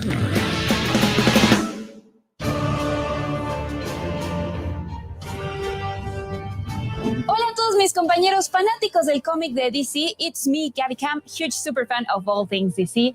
And a big thank you, Harley Quinn and King Shark. Now that we know what is happening with all of the other colorful characters in Gotham City, it is time to check in on the man himself. The 1990s award-winning show Batman the Animated Series was the first introduction to this iconic character for many current Batman fans. Fans were excited that original series creator Bruce Timm will be teaming up with James Tucker and 2 of the biggest names in television and film, J.J. Abrams and Matt Reeves, to reimagine the series for a new generation. Let's check in with that dynamic group and see what they have planned for Batman Cape Crusader. I'm J.J. Abrams, executive producer of Batman Cape Crusader. I'm Bruce Timm, executive producer of Batman Cape Crusader. I am Matt Reeves, executive producer of Batman Caped Crusader. Hi, I'm James Tucker, and I am a co-producer on Batman Cape Crusader. Warner's Animation asked if we would be interested in working with Bruce on a new animated Batman series, and Matt was working on the Batman film, so it just felt like an opportunity to collaborate, not just with Bruce, but with one of my best friends on a project that I knew would be incredibly meaningful to all of us. One of my elevator pitch versions of this show is that it's more Batman the Animated Series than Batman the Animated Series. It kind of goes back to the original principles of the show that we originally came up with back in the early 90s. There was certain limitations on what we could do in terms of adult content, in terms of violence and adult themes. And my idea is basically to say, okay, it's 1990 again. I get to do what I want to do this time. And I got JJ and Matt backing me up. In Bruce's world, in this new iteration, it's just Batman right now. There's not, the Justice League, it doesn't exist. There aren't any other superheroes.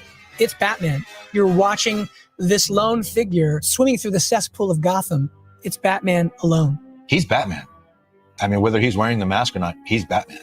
And Bruce Wayne is the mask. Bruce Wayne is a phony person. He's a construction that Batman has created to deflect suspicion from his activities. So he's going to be very low tech initially.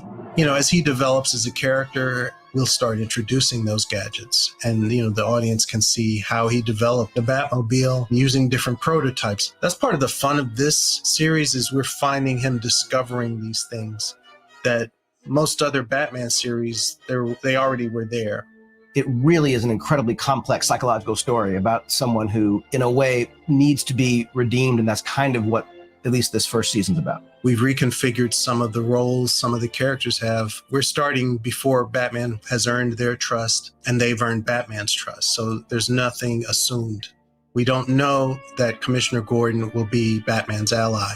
The journey of the show is to see how they, you know, eventually grow together and learn to trust or not. You know, nothing is assumed in this series as far as what we're used to seeing in the world of Batman. What this does is it gives us the opportunity to say, okay, well, the versions of Joker and Catwoman and Penguin, those versions that we did on Batman the Animated Series were really great and iconic. But there's lots of different ways we can take those characters that we hope will be just as iconic and just as powerful. Bruce pitched the concept of Caped Crusader, and he had the Strange Days short that was done for Batman's 75th anniversary. That was very old school film noir look. It was in black and white. And I think that's what really closed the deal on the pitch, because looking at that, they could see exactly what the show was going to look like. But just so it's clear, the show won't be in black and white unless I can talk Bruce into doing a special episode. This new iteration is very much born of a noir sensibility. Definitely heavy on the German expressionism / film noir kind of styling, set in the kind of timeless 40s world. If anything, we're probably going to lean into that even more in terms of authentic clothes and hairstyles and hats and vehicles and architecture. The way we deal with the characters is going to be quite a bit more modern in terms of inclusivity, representation, things like that. Caped Crusader is something that, you know, I feel honored to get to be part of the creative conversations, to get to help and support along with Matt, you know, not just the vision for how they want to do it, but even in using new technologies, the opportunity to take advantage of literally techniques that didn't exist back when Bruce was doing the animated series. It's an honor, and I'm thrilled to be able to work on this. But to be honest with you, the most exciting part is I can't wait to see how it turns out. I can't wait to see all of this come together. I'm a fan, and I just want to see what Bruce does.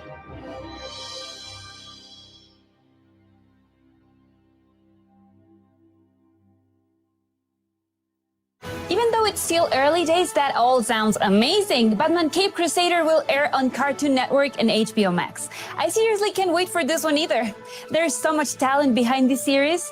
And speaking of talent, let's take a look at your amazing Gotham-inspired art.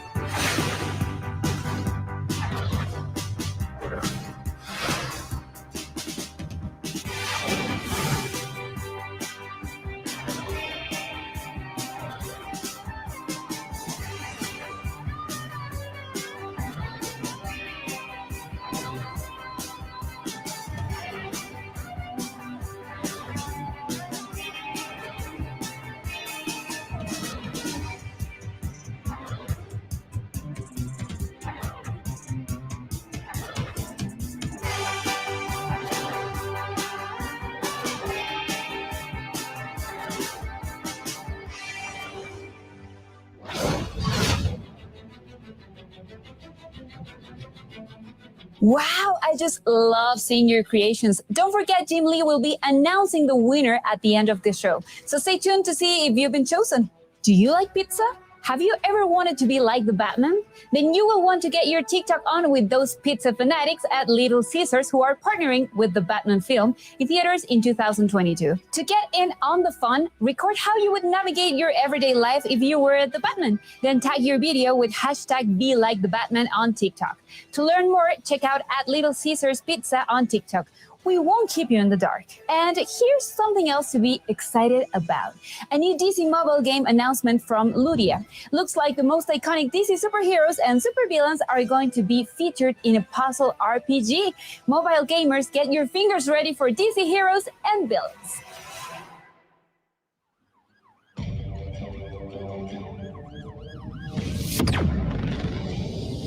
The interesting thing about power is not whether it's used for good or evil. Nor is it that even the greatest power can be lost in an instant. It's what we choose to do when identities crumble. The line between hero and villain blurs. And extinction draws near. Enter a crisis where sworn enemies will be forced to unite. The fate of the universe is in your hands.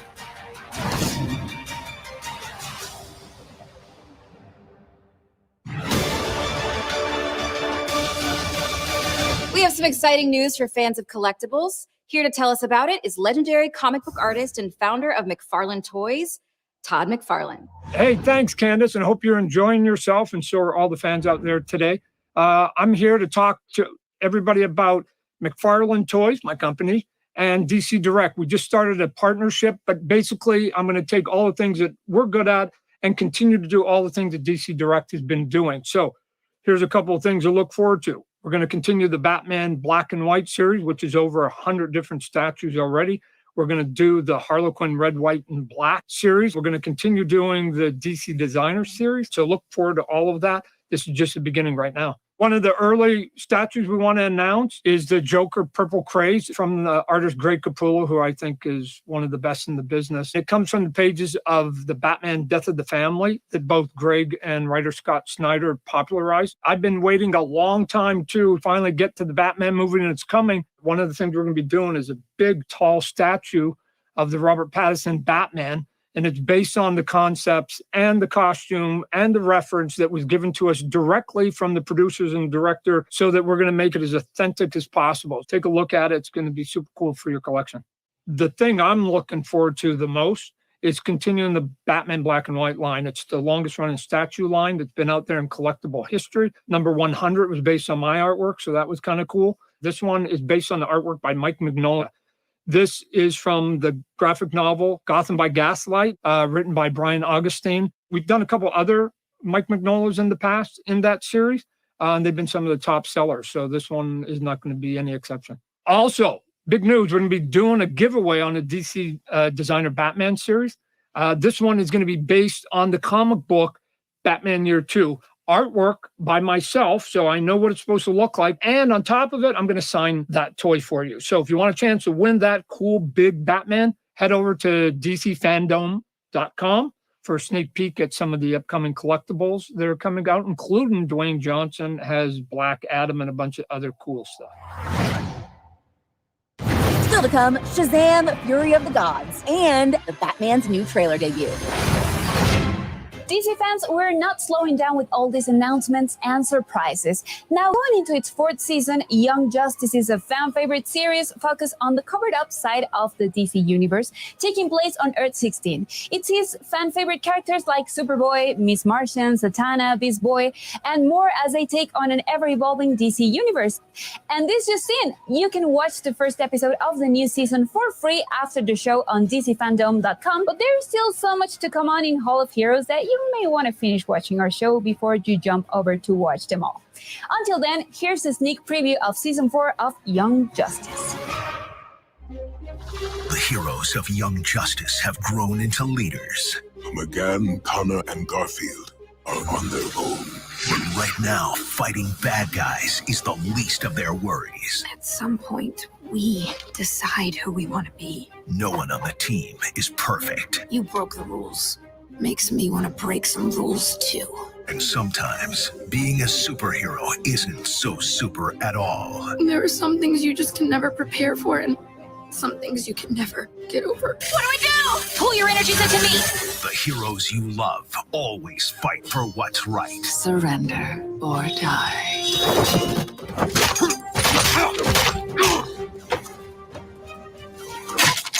That was my favorite clipboard.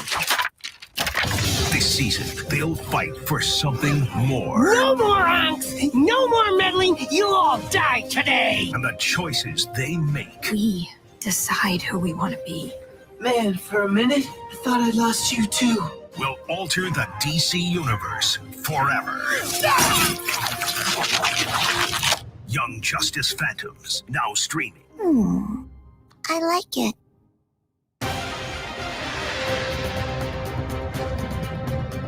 DC FanDome is the only place to be for the latest and the greatest DC news and upcoming projects.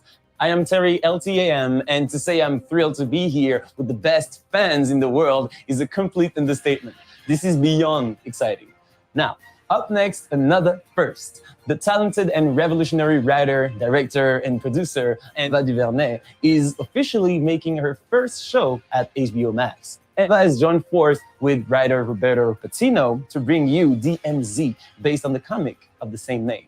The show takes place in the future, where America is caught up in the Second Civil War, leaving Manhattan in ruins. The resilience of community and the human spirit is really what stands out in this 4-part limited series, starring Rosario Dawson and Benjamin Bratt. Now, over to Eva and Roberto to hear more. Hi, I'm Ava DuVernay.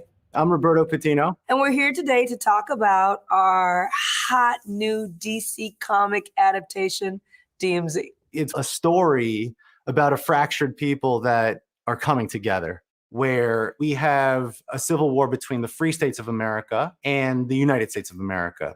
And our story takes place 8 years into that DMZ, where the rule of law is basically dictated by the most powerful person at any point in time, and that could change from block to block. So you have people who are in the city who've basically been abandoned. And the big kind of thrust of the story is an outsider comes in and she turns everything upside down. And that roller coaster ride, that adventure is one of the things that I love most about your script, and one of the reasons why I had to direct it, had to be involved. Let's talk a little bit about Rosario Dawson and the character of Alma. Alma was inspired by one of the most fascinating characters in the comic book, and also one of the most underserved characters in the comic book, named Z, who is this fearless medic. I really took the creative guardrails off and dove into the spirit of Z and reinvented her. You know, this show is a bit of an origin story for one of the best characters in the graphic novel. She comes out the other side with a whole new understanding of what her place in this world ought to be.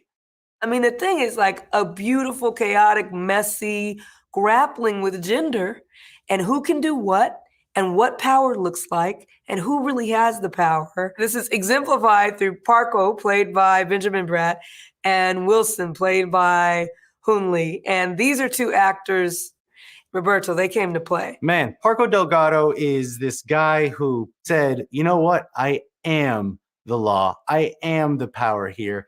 And who I am and what I say I am, no one's going to challenge me on that if I say it with enough resolve. Wilson, on the other hand, is about the opposite side of that, where everybody gets to make truly free choices in the DMZ. They get to decide who they want to be. And the result of that is this patchwork of gangs and tribes and outfits.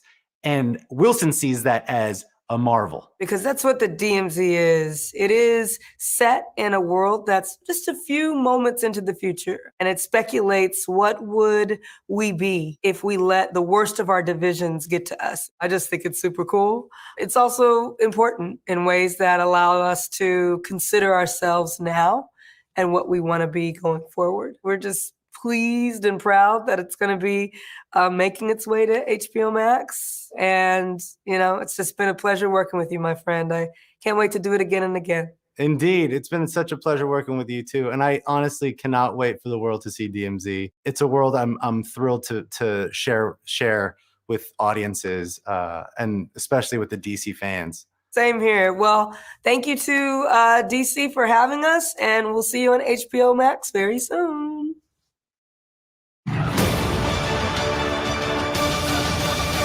DMZ isn't the only DC project from the brilliant Ava DuVernay. She's also bringing the fans Naomi, inspired by the amazing DC comic of the same name from writers Brian Michael Bendis, David Walker, and artist Jamal Campbell. Naomi stars this incredible actress, Casey Wallfall. Hi, Casey. Great to see you. Hi, Candace. It's so great to be here. Everyone is so jazzed for Naomi, and I am loving the diversity that's become the norm in the DC universe. How does it feel to be a part of the DC family? It's an honor to be a part of the DC family. I, for so long, have watched shows like The Flash and a bunch of other DC TV and movies. So it's really special to me and very full circle for me. And everyone who I've talked to within the DC universe has been incredibly welcoming, which makes me really happy and it's been so exciting. I'm really excited for people to see this character that is so special to them within the comics on TV. And since she's so fairly new to the DC universe, there's a lot of room to grow within the character and within the story. And it's something that we haven't seen yet within the DC universe. How did you prepare for the role of a teenage superhero? Preparing for the role of a teenage superhero isn't so hard for me because I started the show when I was 16. Naomi is 16. I'm 17 now. So our lives, they often overlap as I'm reading the scripts. I get to pull from my family and my friends and things that I'm going through. And when you're a teenager, it's really crucial when you're figuring out your identity and who you are and what you like and what you don't like, which is a lot of what goes through Naomi's head throughout the story. It's a superhero show, but it's also a coming of age story. When it comes to the part of preparing for the superhero part, I can't relate to the supernatural part of the story, but I can relate to being a good person and doing good deeds, which is a huge part about being a superhero. And I've also read the comics. When I first booked the show, I got the series of the comics, and I've also read the Justice Leagues that she's in. And I'm an avid reader, so getting into comics is something that the show has started me on. What makes Naomi different from the other female superheroes out there? Well, as I said before, she's a fairly new superhero, so there's a lot of room for growth. But honestly, she's a young female Black teenage superhero, which is really special because that's something that we rarely see a character have their own comics and to have on TV. And I think what also sets her apart is her character and her heart. She's incredibly confident. She loves the people around her. She's incredibly driven, incredibly smart, and isn't afraid to show it. And although there are a lot of Naomis and people like Naomi in real life, those aren't always shown on TV, so I think it'll be really special. I also think what makes it different is the unique characters within the setting of the show. And the creatives in the team and the crew and the cast, they make it even more special, so I'm really excited for people to see the show. Thanks, Casey. Thanks so much for being here. Let's give the fans a little teaser of what's coming their way in this DC News Flash, featuring Naomi. Now, are we ready to begin?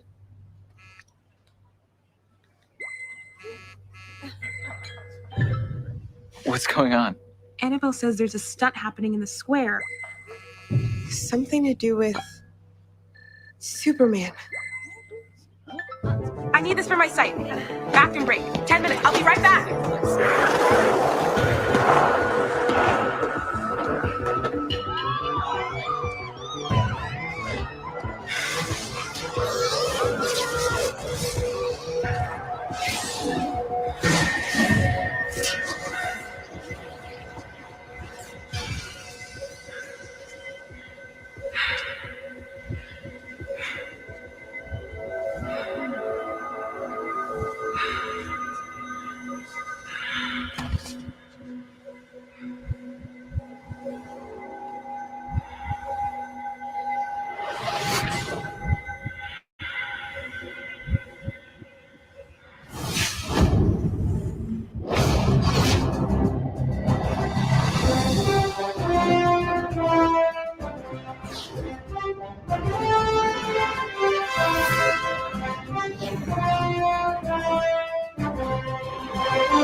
Hi everyone, I'm Asher Angel. I can't believe I'm here in the Hall of Heroes celebrating all things DC with you, the greatest fans in the entire multiverse. But I couldn't wait to tell you that we just finished shooting the sequel to probably your favorite DC movie of all time, featuring the only teenager to ever take a subway ride to the Rock of Eternity, Philly's own Billy Batson. The new movie is called Shazam. You see what I did there? Because in the movie, when he says, anyway, I'm Zachary Levi, and let me tell you something. Our new movie, Shazam! Fury of the Gods, is going to be out of this world. In fact, the fate of Philadelphia and probably, I don't know, actually the entire world is in my hands. But this time, the family and I, we're up against some seriously scary villains. Helen Mirren and Lucy Liu, my real-life alter ego, Asher Angel, and I. We had such a great time making this movie with our director, David Sandberg, and the rest of our cast, Jack and Megan and Adam and Ross and Grace and DJ and Ian and Jovan and Faith. There are so many. And like our new cast members, like Rachel Zegler. We just wanted to take you behind the scenes to join in the fun during the making of Shazam.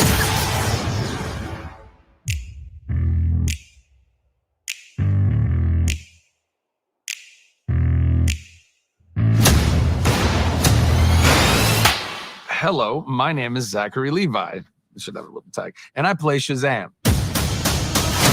We all established something very special in the first movie. And in Shazam, Fury of the Gods, we expand on that. Now they have to balance their life with being superheroes. This is where you hang out with your superhero friends, isn't it? These goddesses come to our world. Our incredible new villains, Lucy Liu and Helen Mirren. She's kick-ass as Calypso. We have mythological creatures, minotaurs, harpies, and dragons. When I talk about upgrades, we got an upgrade, a huge upgrade in the suit. Bigger action sequences, bigger set pieces. We go from Athens to Philadelphia. We go from the Rock of Eternity and the Library of Eternity to the Realm of the Gods. So we get to go to environments that were never explored in the first film. We have it all. 3, 2, 1. Shazam! Fury of the Gods takes the excitement and the action to a whole new level. It's going to be more of a spectacle. This fun all around. You're in store for a treat, y'all.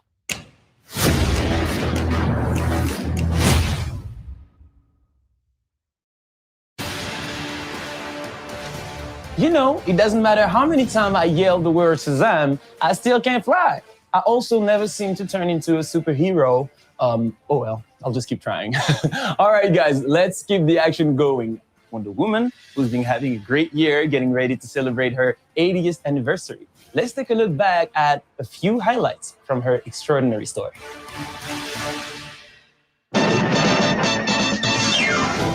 Wonder Woman is one of the original superheroes. She is a universal character. Diana's values are built in her. It's all about love and compassion and humanity and peace and inclusiveness. It's part of who she is, and that's what makes her so special.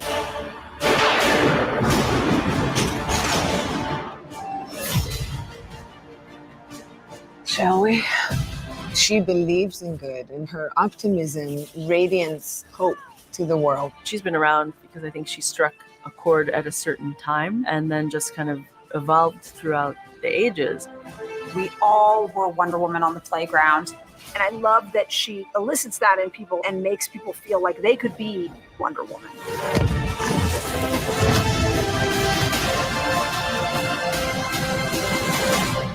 We are so excited to get to be here and get to talk about the spirit of Wonder Woman. When I think about myself as a child, learning about the character and watching Linda and how much it meant to me and how much it went on to mean to me over the years, you know, getting to be a part of the passing of the torch of this amazing character into the world is incredible. It was an honor to and an excitement for me to go to see your movie, Patty.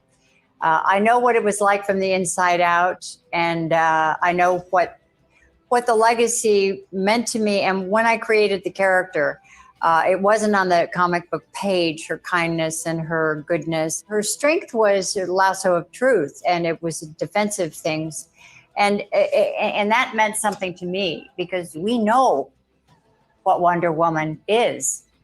We not just you and me, but the women out there and the women that have come behind us and with us and through us. And I hope that they can see what that is in their own lives. It gives me sort of chills talking about it. Beautifully said, Linda. It's so much more than a comic book character. It is an idea and an essence. And as a matter of fact, I wrote a song for you and for Gal, and based on an original lyric that I had started for my husband. But when I did your movie, I finished writing this song that comes out in October, actually, called Human and Divine. And it's about the love of Wonder Woman. And I can't wait for everyone to hear it because it's incredible. And I'm so excited for it to be heard by the world. Thank you. Here's the interesting thing. I think that Wonder Woman was controversial at the time that she came out. To my deep surprise, she was controversial still when you did it, Linda, because I remember all of the conversation about, were you too beautiful? Were you too kind? Were you too loving? Interesting to me that even when we made the film, it was still controversial that she could be all of those things at once. And that to me is the essence of Wonder Woman. I find ourselves to be in such a lucky place and time right now as it relates to Wonder Woman, because I actually think she is the most relevant superhero of our times, because at this moment, I think values are incredibly important. And the values of being capable of doing more than fight and challenging yourself to be a superhero of love, compassion, kindness, goodness, patience, all of these things, and be willing to fight, even physically, to stand up for those things is what matters right now. It is certainly not my invention or yours, but it feels like I'm a part of something. Mm-hmm. And that we take on to the next generation of fans. And that is my hope for the future, certainly, and your hope for the future. What you, in Wonder Woman 3, which I can't wait to hear you come out with any. You can't wait to hear me not talk about. Can't wait to hear you not. When we get to this. Okay, not talk about. Oh my God, not talk about. Oh, but it's coming, everyone. Wonder Woman 3 is coming, and. Sure. And even if I did know, you'd have to kill me to have me talk about it, but I don't. Thank you. No, we're super excited about Wonder Woman 3, and Gal is who's so bummed not to be here, who's the busiest person in the world with now three little kids and shooting. So she was so bummed not to be able to be here, but we are all three very excited about some exciting things coming up with Wonder Woman 3. Pretty cool. Who would have thought in my life, at this time in my life, that this gift would just present itself to me? And that's so cool. And that's what I'm hoping for all of the fans of Wonder Woman and all of the fans to know, that your life is full of surprises. And the Wonder Woman in you is alive and well.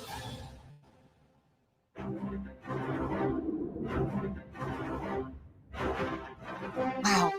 I am just in awe of these women, Patty and Linda, and to you, the fans. Wonder Woman is all about celebrating the strength and wonder in all of us and creating a more respectful and open world. That's why we're so excited to launch our new content series, Real Wonder, with our partners at Unilever. Real Wonder is a year-long celebration of Wonder Woman's 80th anniversary. And together with Dove, we're committed to creating and celebrating everyday women who make the world a more beautiful and confident place. We'll share real-world stories by real women who are using their everyday superpowers to help create real wonder and change in their communities. We're looking for women who aspire to ensure that the next generation grows up helping young people raise their self-esteem and realize their full potential. Check out the website below to nominate someone who embodies celebrating the wonder in all of us today. Now, let's take a look at a special collection of fan art that celebrates the icon on her 80th anniversary. Here are just some of the truly wonderful creations sent in by the fans of the original, the most genuine, the pop culture icon that is Wonder Woman.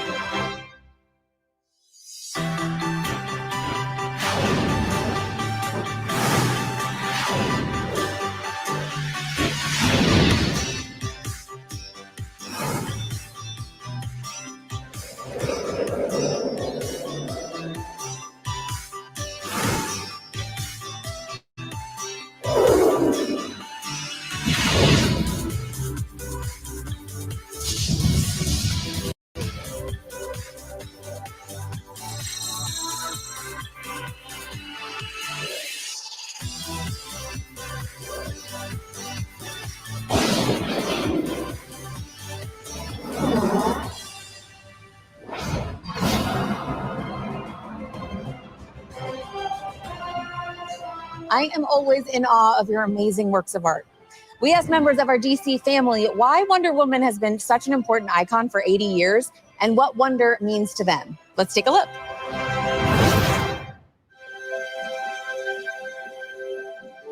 I think it's about time that we realize that women actually are half of the human race and can be as strong and as exciting and interesting and complex as male characters. A character like Wonder Woman at the time, she was an incredibly, important, unheard of, groundbreaking character that I think has meant so much to so many. Look! It's Wonder Woman! She's a standout character among all the original DC members. I can't believe she's been around for 80 years. It's insane. I think she inspires everyone who aspires to be like a strong, powerful person. People gravitate towards her so much because she's uniquely different. I think it's important to have strong female role models like Wonder Woman because women have gone through so much adversity. It is our sacred duty to defend the world. And it's what I'm going to do. It's important for little girls to look up at the screen and see a hero there and say, I can be that, I can do that. I am my own woman and I decide who I want to be. The inspiration that comes from seeing this super strong, super smart, elegant heroine that stands on her own. It gives them someone to look up to, even if it's just in their imagination. Wonder Woman is an amazing character. Anybody can look up to her, regardless of status. Of course, Wonder Woman's really important to be a role model for women and young women, but also for younger men. It gives you like a chance to believe that you can actually be Wonder Woman, that you can reach a capacity of your dreams, I suppose. I would say wonder inspires a sense of awe. Wonder is the ability to still see the grand and incredible things in the world. I love the hope behind the character. It is important to have these strong female roles in society to show the power of equality and to show that anything is possible. I think it's wonderful. I think there should be 1 million female superheroes, and I'm glad there are so many now. You know these women, your grandmother, your mother, your best friend, your aunt, your teacher, who are strong, capable, wonderful women. Strong women are very much a part of the universe, so of course we want to see them reflected on the screen. People like Wonder Woman show us that every woman is a queen. Every woman is a warrior. Every woman is a fighter.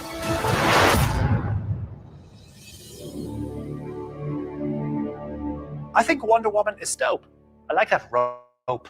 I don't understand it, but it's cool.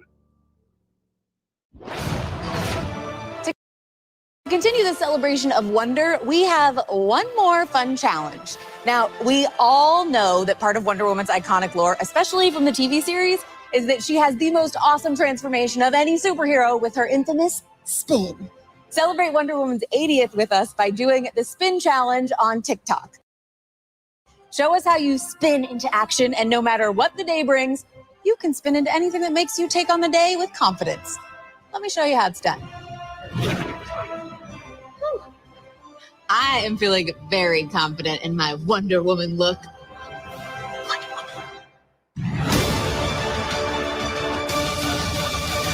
And breaking news from DC Publishing.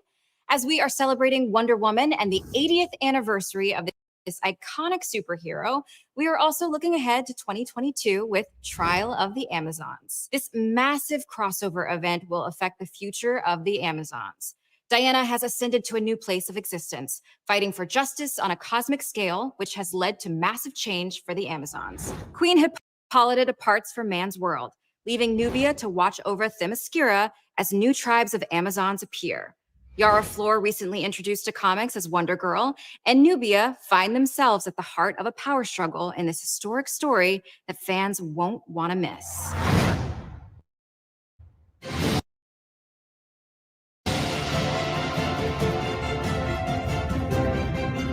Come on, guys, let's all put our hands together for Wonder Woman's 80-year legacy.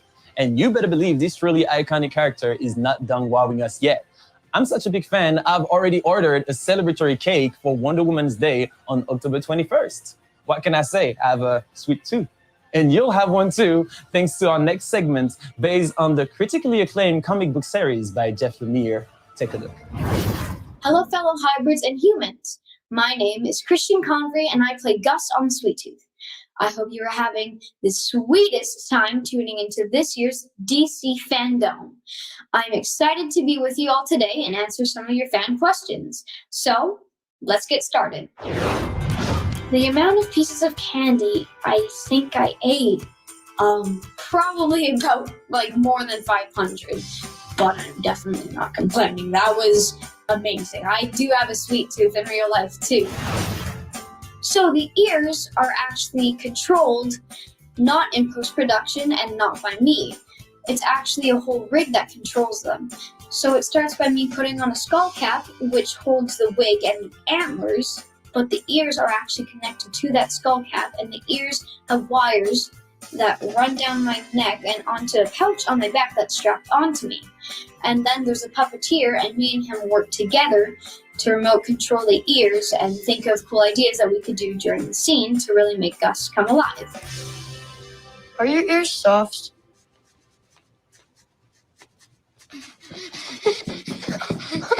Super cool.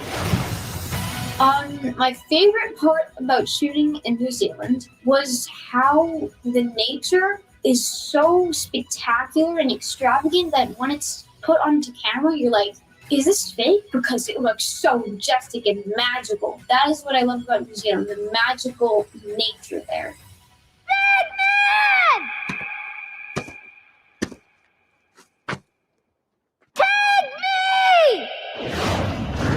I love basically all DC characters. I love all the classics, like, for example, Superman and The Flash, but I gotta give to Sweet Tooth because I am Gus, and Gus is in Sweet Tooth, and Sweet Tooth is the DC comic book, so it's pretty cool getting to bring a DC comic book to life and being one of the characters in it. I indeed read the comics before starting Sweet Tooth, and I loved Jeff Lemire's writing techniques and like how he really brought it alive off the page. It's so amazing, the comic books, and it really helped me get a jump start with Gus. What's in Colorado? My mama.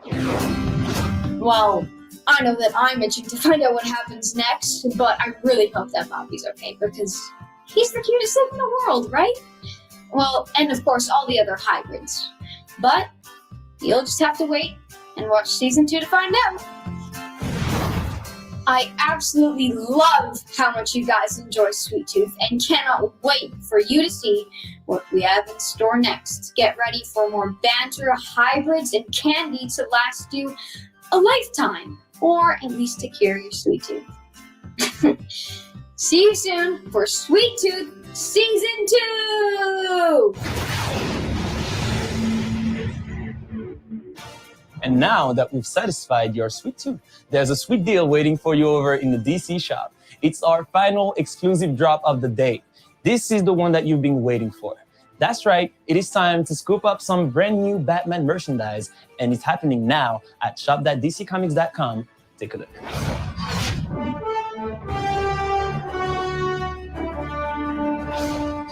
Get ready for the world premiere of the Batman trailer. With all this talk about Batman, we must not forget that much of the Caped Crusader's strength comes from something other than his muscles or Bruce Wayne's billions. Alfred Pennyworth has always been a huge source of support as both Batman's butler and father figure. Pennyworth, the DC origin series, answers just that, as it follows a young Alfred Pennyworth who goes to work with billionaire Thomas Wayne in 1960s London. Let's take a closer look in this DC Spotlight.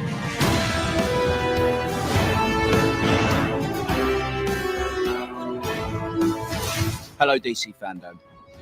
We've had so much fun making Pennyworth over the past 2 seasons, and we just wanted to thank you all so much for your support.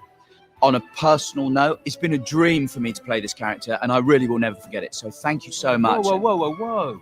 It sounds like you're saying goodbye when actually we've got some really exciting news to share, haven't we? So why don't you... That is true. I will.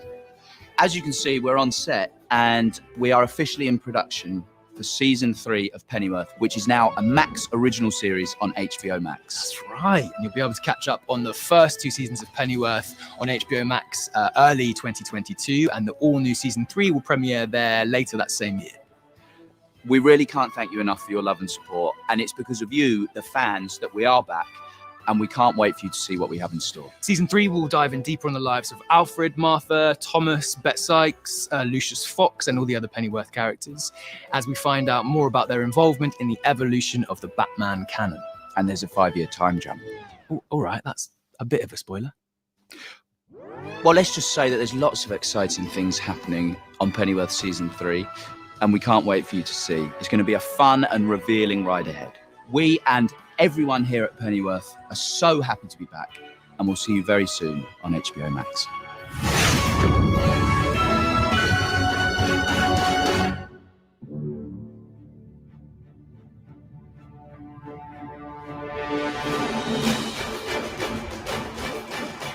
All right, so Jim, fans have noticed that you've been posting some awesome artwork leading up to DC FanDome. And we, of course, have some very keen fans who are trying to piece it all together, see what it might all mean. So what can you tell us? Yeah, look, we wanted to create something kind of fun for the fans to engage with. It's essentially a puzzle. I've drawn 12 images, each celebrating a specific DC moment. We're revealing the final 4 right now during FanDome. And so if you take all 16 and rearrange them and kind of squint, hopefully you will see what we have been building up to.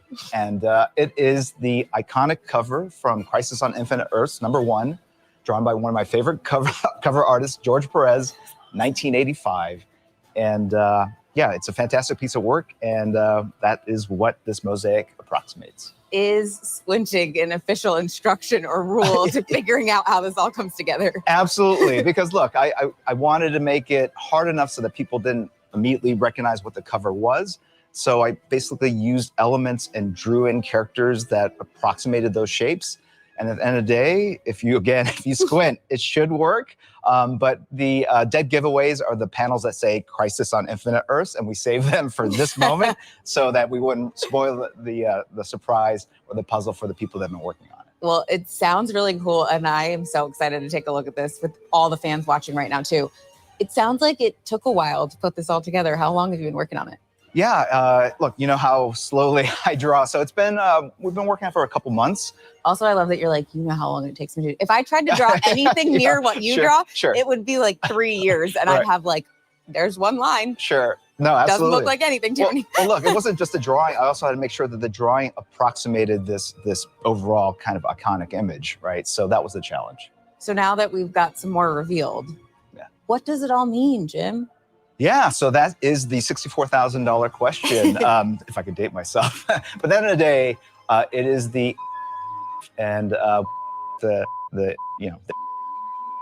so that the fan really see. That's awesome, but you do know that it's not just you and I here talking. There's like literally millions of people watching us right now. Yeah. Yeah, you know, we'll fix it in post, right? Is that what they do? Right? Yeah, we will. No problem. We'll fix it in post. Bleep everything. Yes. All right. So since Jim doesn't want to reveal all of the secrets right now, I think you gave the fans some great stuff. So they're going to come up with their own theories because I know that's what we all like to do. And speaking of fans, let's pivot to some other fans and amazing artists. So are you ready to reveal some of the winners of the art contest? Yes. Look, the art contest was one of the most popular items from FanDome last year. We repeated it working with Talent House. We got a ton of amazing submissions from artists and creators all around the world.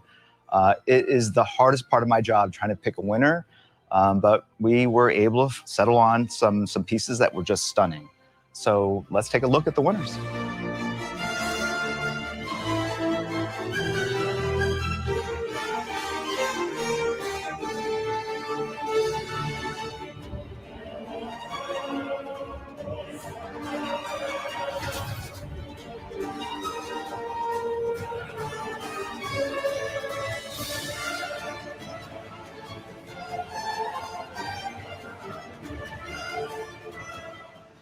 All right, I took a walk around the Hall of Heroes and found a secret passageway, and I'm literally in the Batcave, guys. Now, if you're a DC superfan, and I know you are, then the mere mention of the Batman gives you chills up and down your spine. And I know you can't tell, but right now I'm doing bat flips on the inside. Bat fans like myself have been waiting impatiently for this one. So without further delay, let's check in with Matt Reeves, Robert Pattinson, and Zoe Kravitz for a look inside the production of this much anticipated film.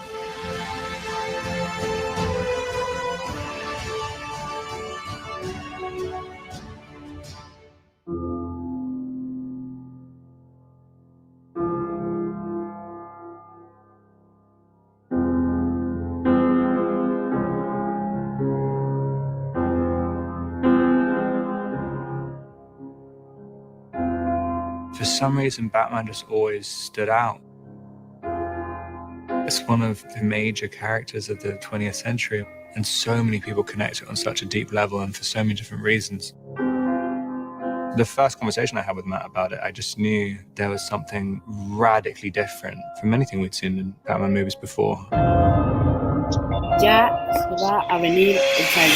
Ya se va a venir el trailer de Batman. I felt that we'd seen lots of origin stories. We'd seen things go further and further into fantasy. And I thought, well, one place we haven't been is grounding it the way that Year One does. To come right in to a young Batman, not be an origin tale, but refer to his origins and shake into his core. Right from the beginning, there's a desperation to it. He's really working out this rage. All the fights seem very personal. What's so wonderful about this world is the exploration of the gray area. Catwoman really wants to fight for those who don't have someone else to fight for them. And that's where Batman and her really connect. He wants to inflict his kind of justice. He's just compelled to do it. There is no other option.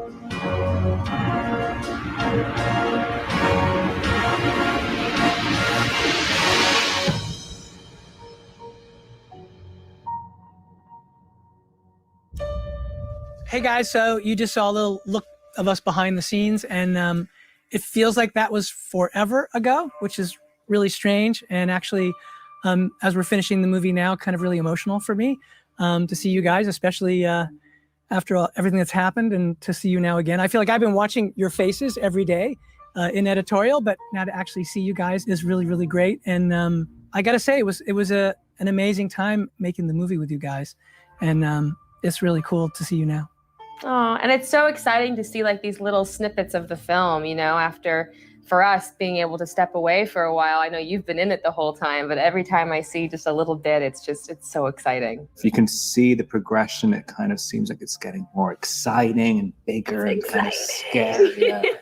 There was just something very special and magical about the way you guys played off of each other right from the beginning. And so I just knew right away, I was like going, wow, there's just a really neat, like, I know you guys are friends. And so there was a great chemistry right from the beginning that I just felt like there was a connection, which you naturally had. And I feel like when we were filming, obviously that came out more and more. I mean, do you guys remember when we were doing that crazy sort of, I guess, screen test, I guess you would call it, you know, when you guys got together for the first time? I definitely remember, because that was basically my audition, right? You know, Rob was already cast and that was my audition, and I was really nervous. And I remember you gave me like the hardest part of the audition, to be honest, was the helmet.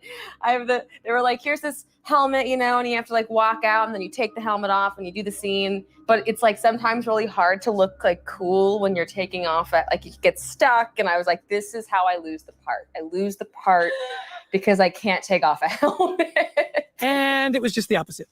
Do you remember your first day, Rob, when you were wearing one of the actual bat suits? When Rob and I first got together, like, we'd had all those conversations, and then just by virtue of what it is, it's Batman, the studio's like, well, we always do like a screen test, which is so like, you know, kind of the same thing you guys did. Rob did first by himself and literally was wearing, I believe, Val Kilmer's bat suit. Yeah. Which, by the way, like, the moment you put it on, like, that was kind of a crazy moment. It was crazy, but I remember putting it on and thinking that this is impossible. This is going to be absolutely impossible. I remember you saying, like, because I guess just trying to move, I mean, wearing a kind of 2-inch thick rubber suit or latex suit and being incredibly nervous and full of adrenaline the whole time. I remember we did like where you came and you put on the eye makeup and began the transformation. That moment for me, that was when I was like, oh my God, it is so you. Like, it was just such a cool, and I remember you saying afterwards to me, you were like, I don't know what I just did. I said, it was amazing, which it was. It was really, really cool. But I really did think, oh my God, this version of this character, this guy who's sort of almost like, if you think of Bruce Wayne as like a recluse rock star in a decaying manner, there's this part of me that so saw you as that. And I had no idea that you would be interested in playing the role at all. And I thought, what if Rob doesn't want to play Batman? This will be a disaster.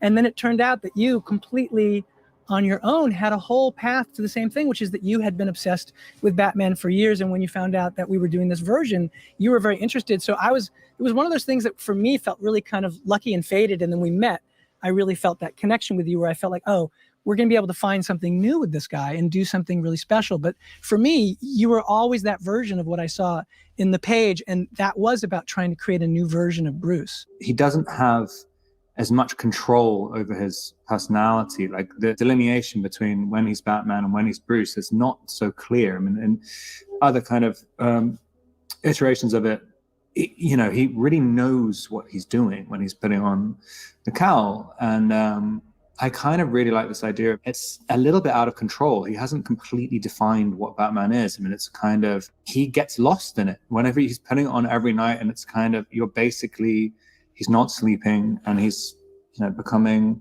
this quite sort of odd creature. Like just finding the right, literally how to move as Batman, how to talk as Batman. I mean, that was what was fun for me. Even when you guys first met up, I was like, oh, so this is the rhythm of what it'll be like when you guys talk to each other. Like even something as simple as that. And like the way you came in with, like you had for me, so you had an attitude that was so Selena right from the way you came in. I obviously, you know, understand the gravity of a character like this and what she means to so many people, but what felt really important was to really focus on the story that we're telling in this moment, you know, and, you know, try and create a real human being. You know, I don't want her to be an idea, you know, I want her to be a real human being in a real situation, in a real city, trying to survive and reacting to her own pain, you know, and her history. So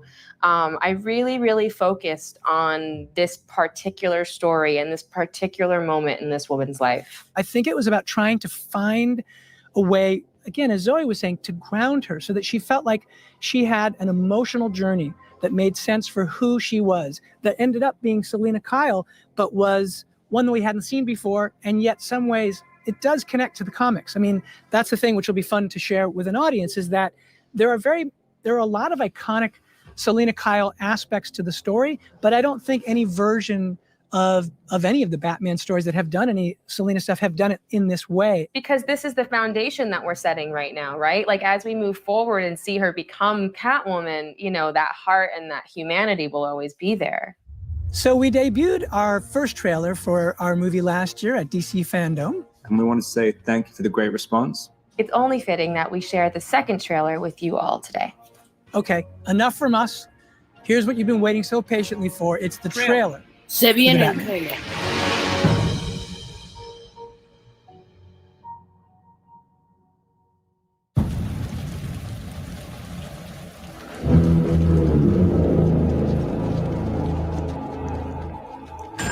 Police! Hands up! Stay still! Get out of here!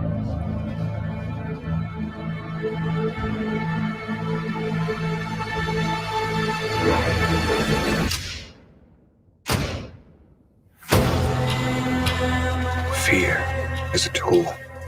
But when that light hits the sky, it's not just a call. It's a warning.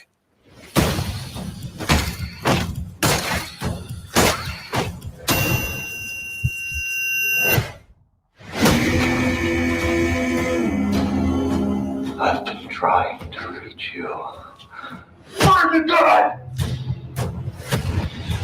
This is about a king, and Rither's the match. I can take care of myself. If this continues, it won't be long before you've nothing left. I don't care what happens to me. It's only gonna get worse for you.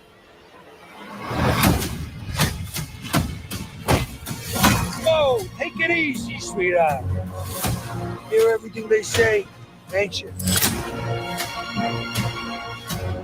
Maybe we're not so different. Who are you under there?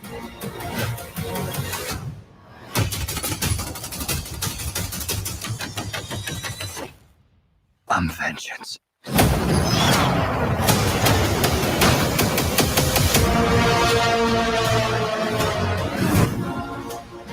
What's black and blue and dead all over?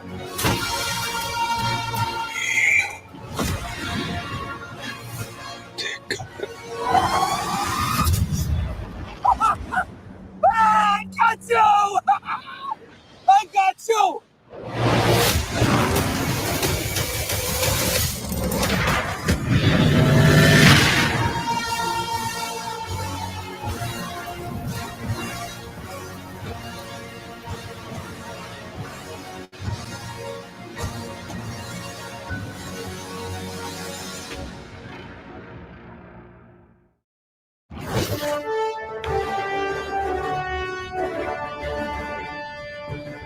And that's the way to drop the mic and end the show. Wow, amazing. On behalf of Warner Brothers and DC, thank you all for watching. This has been a super experience. It's been epic. And all of us at DC FanDome want to thank you for your unwavering passion for the DC brand. And of course, for your continued love and support. Thank you for being the best fans in the world. We hope you all felt the love today on a global scale. Goodbye from Australia. It was an absolute pleasure bringing DC's multiverse into your world. Be sure to check back in at DCFandom.com throughout the year for breaking news on your favorite shows, films, comics, games, and all the creative geniuses behind them. Bye everyone, stay safe and stay super.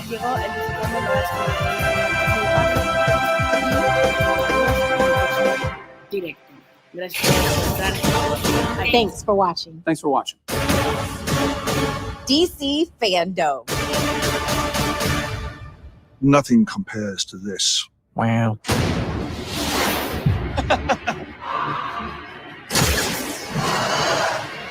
Truth is, generations of fans across the globe is who we're here to celebrate today. Masterpiece! Yeah. FanDome, tides are changing. That we take on to the next generation of fans. That's awesome. And at the end,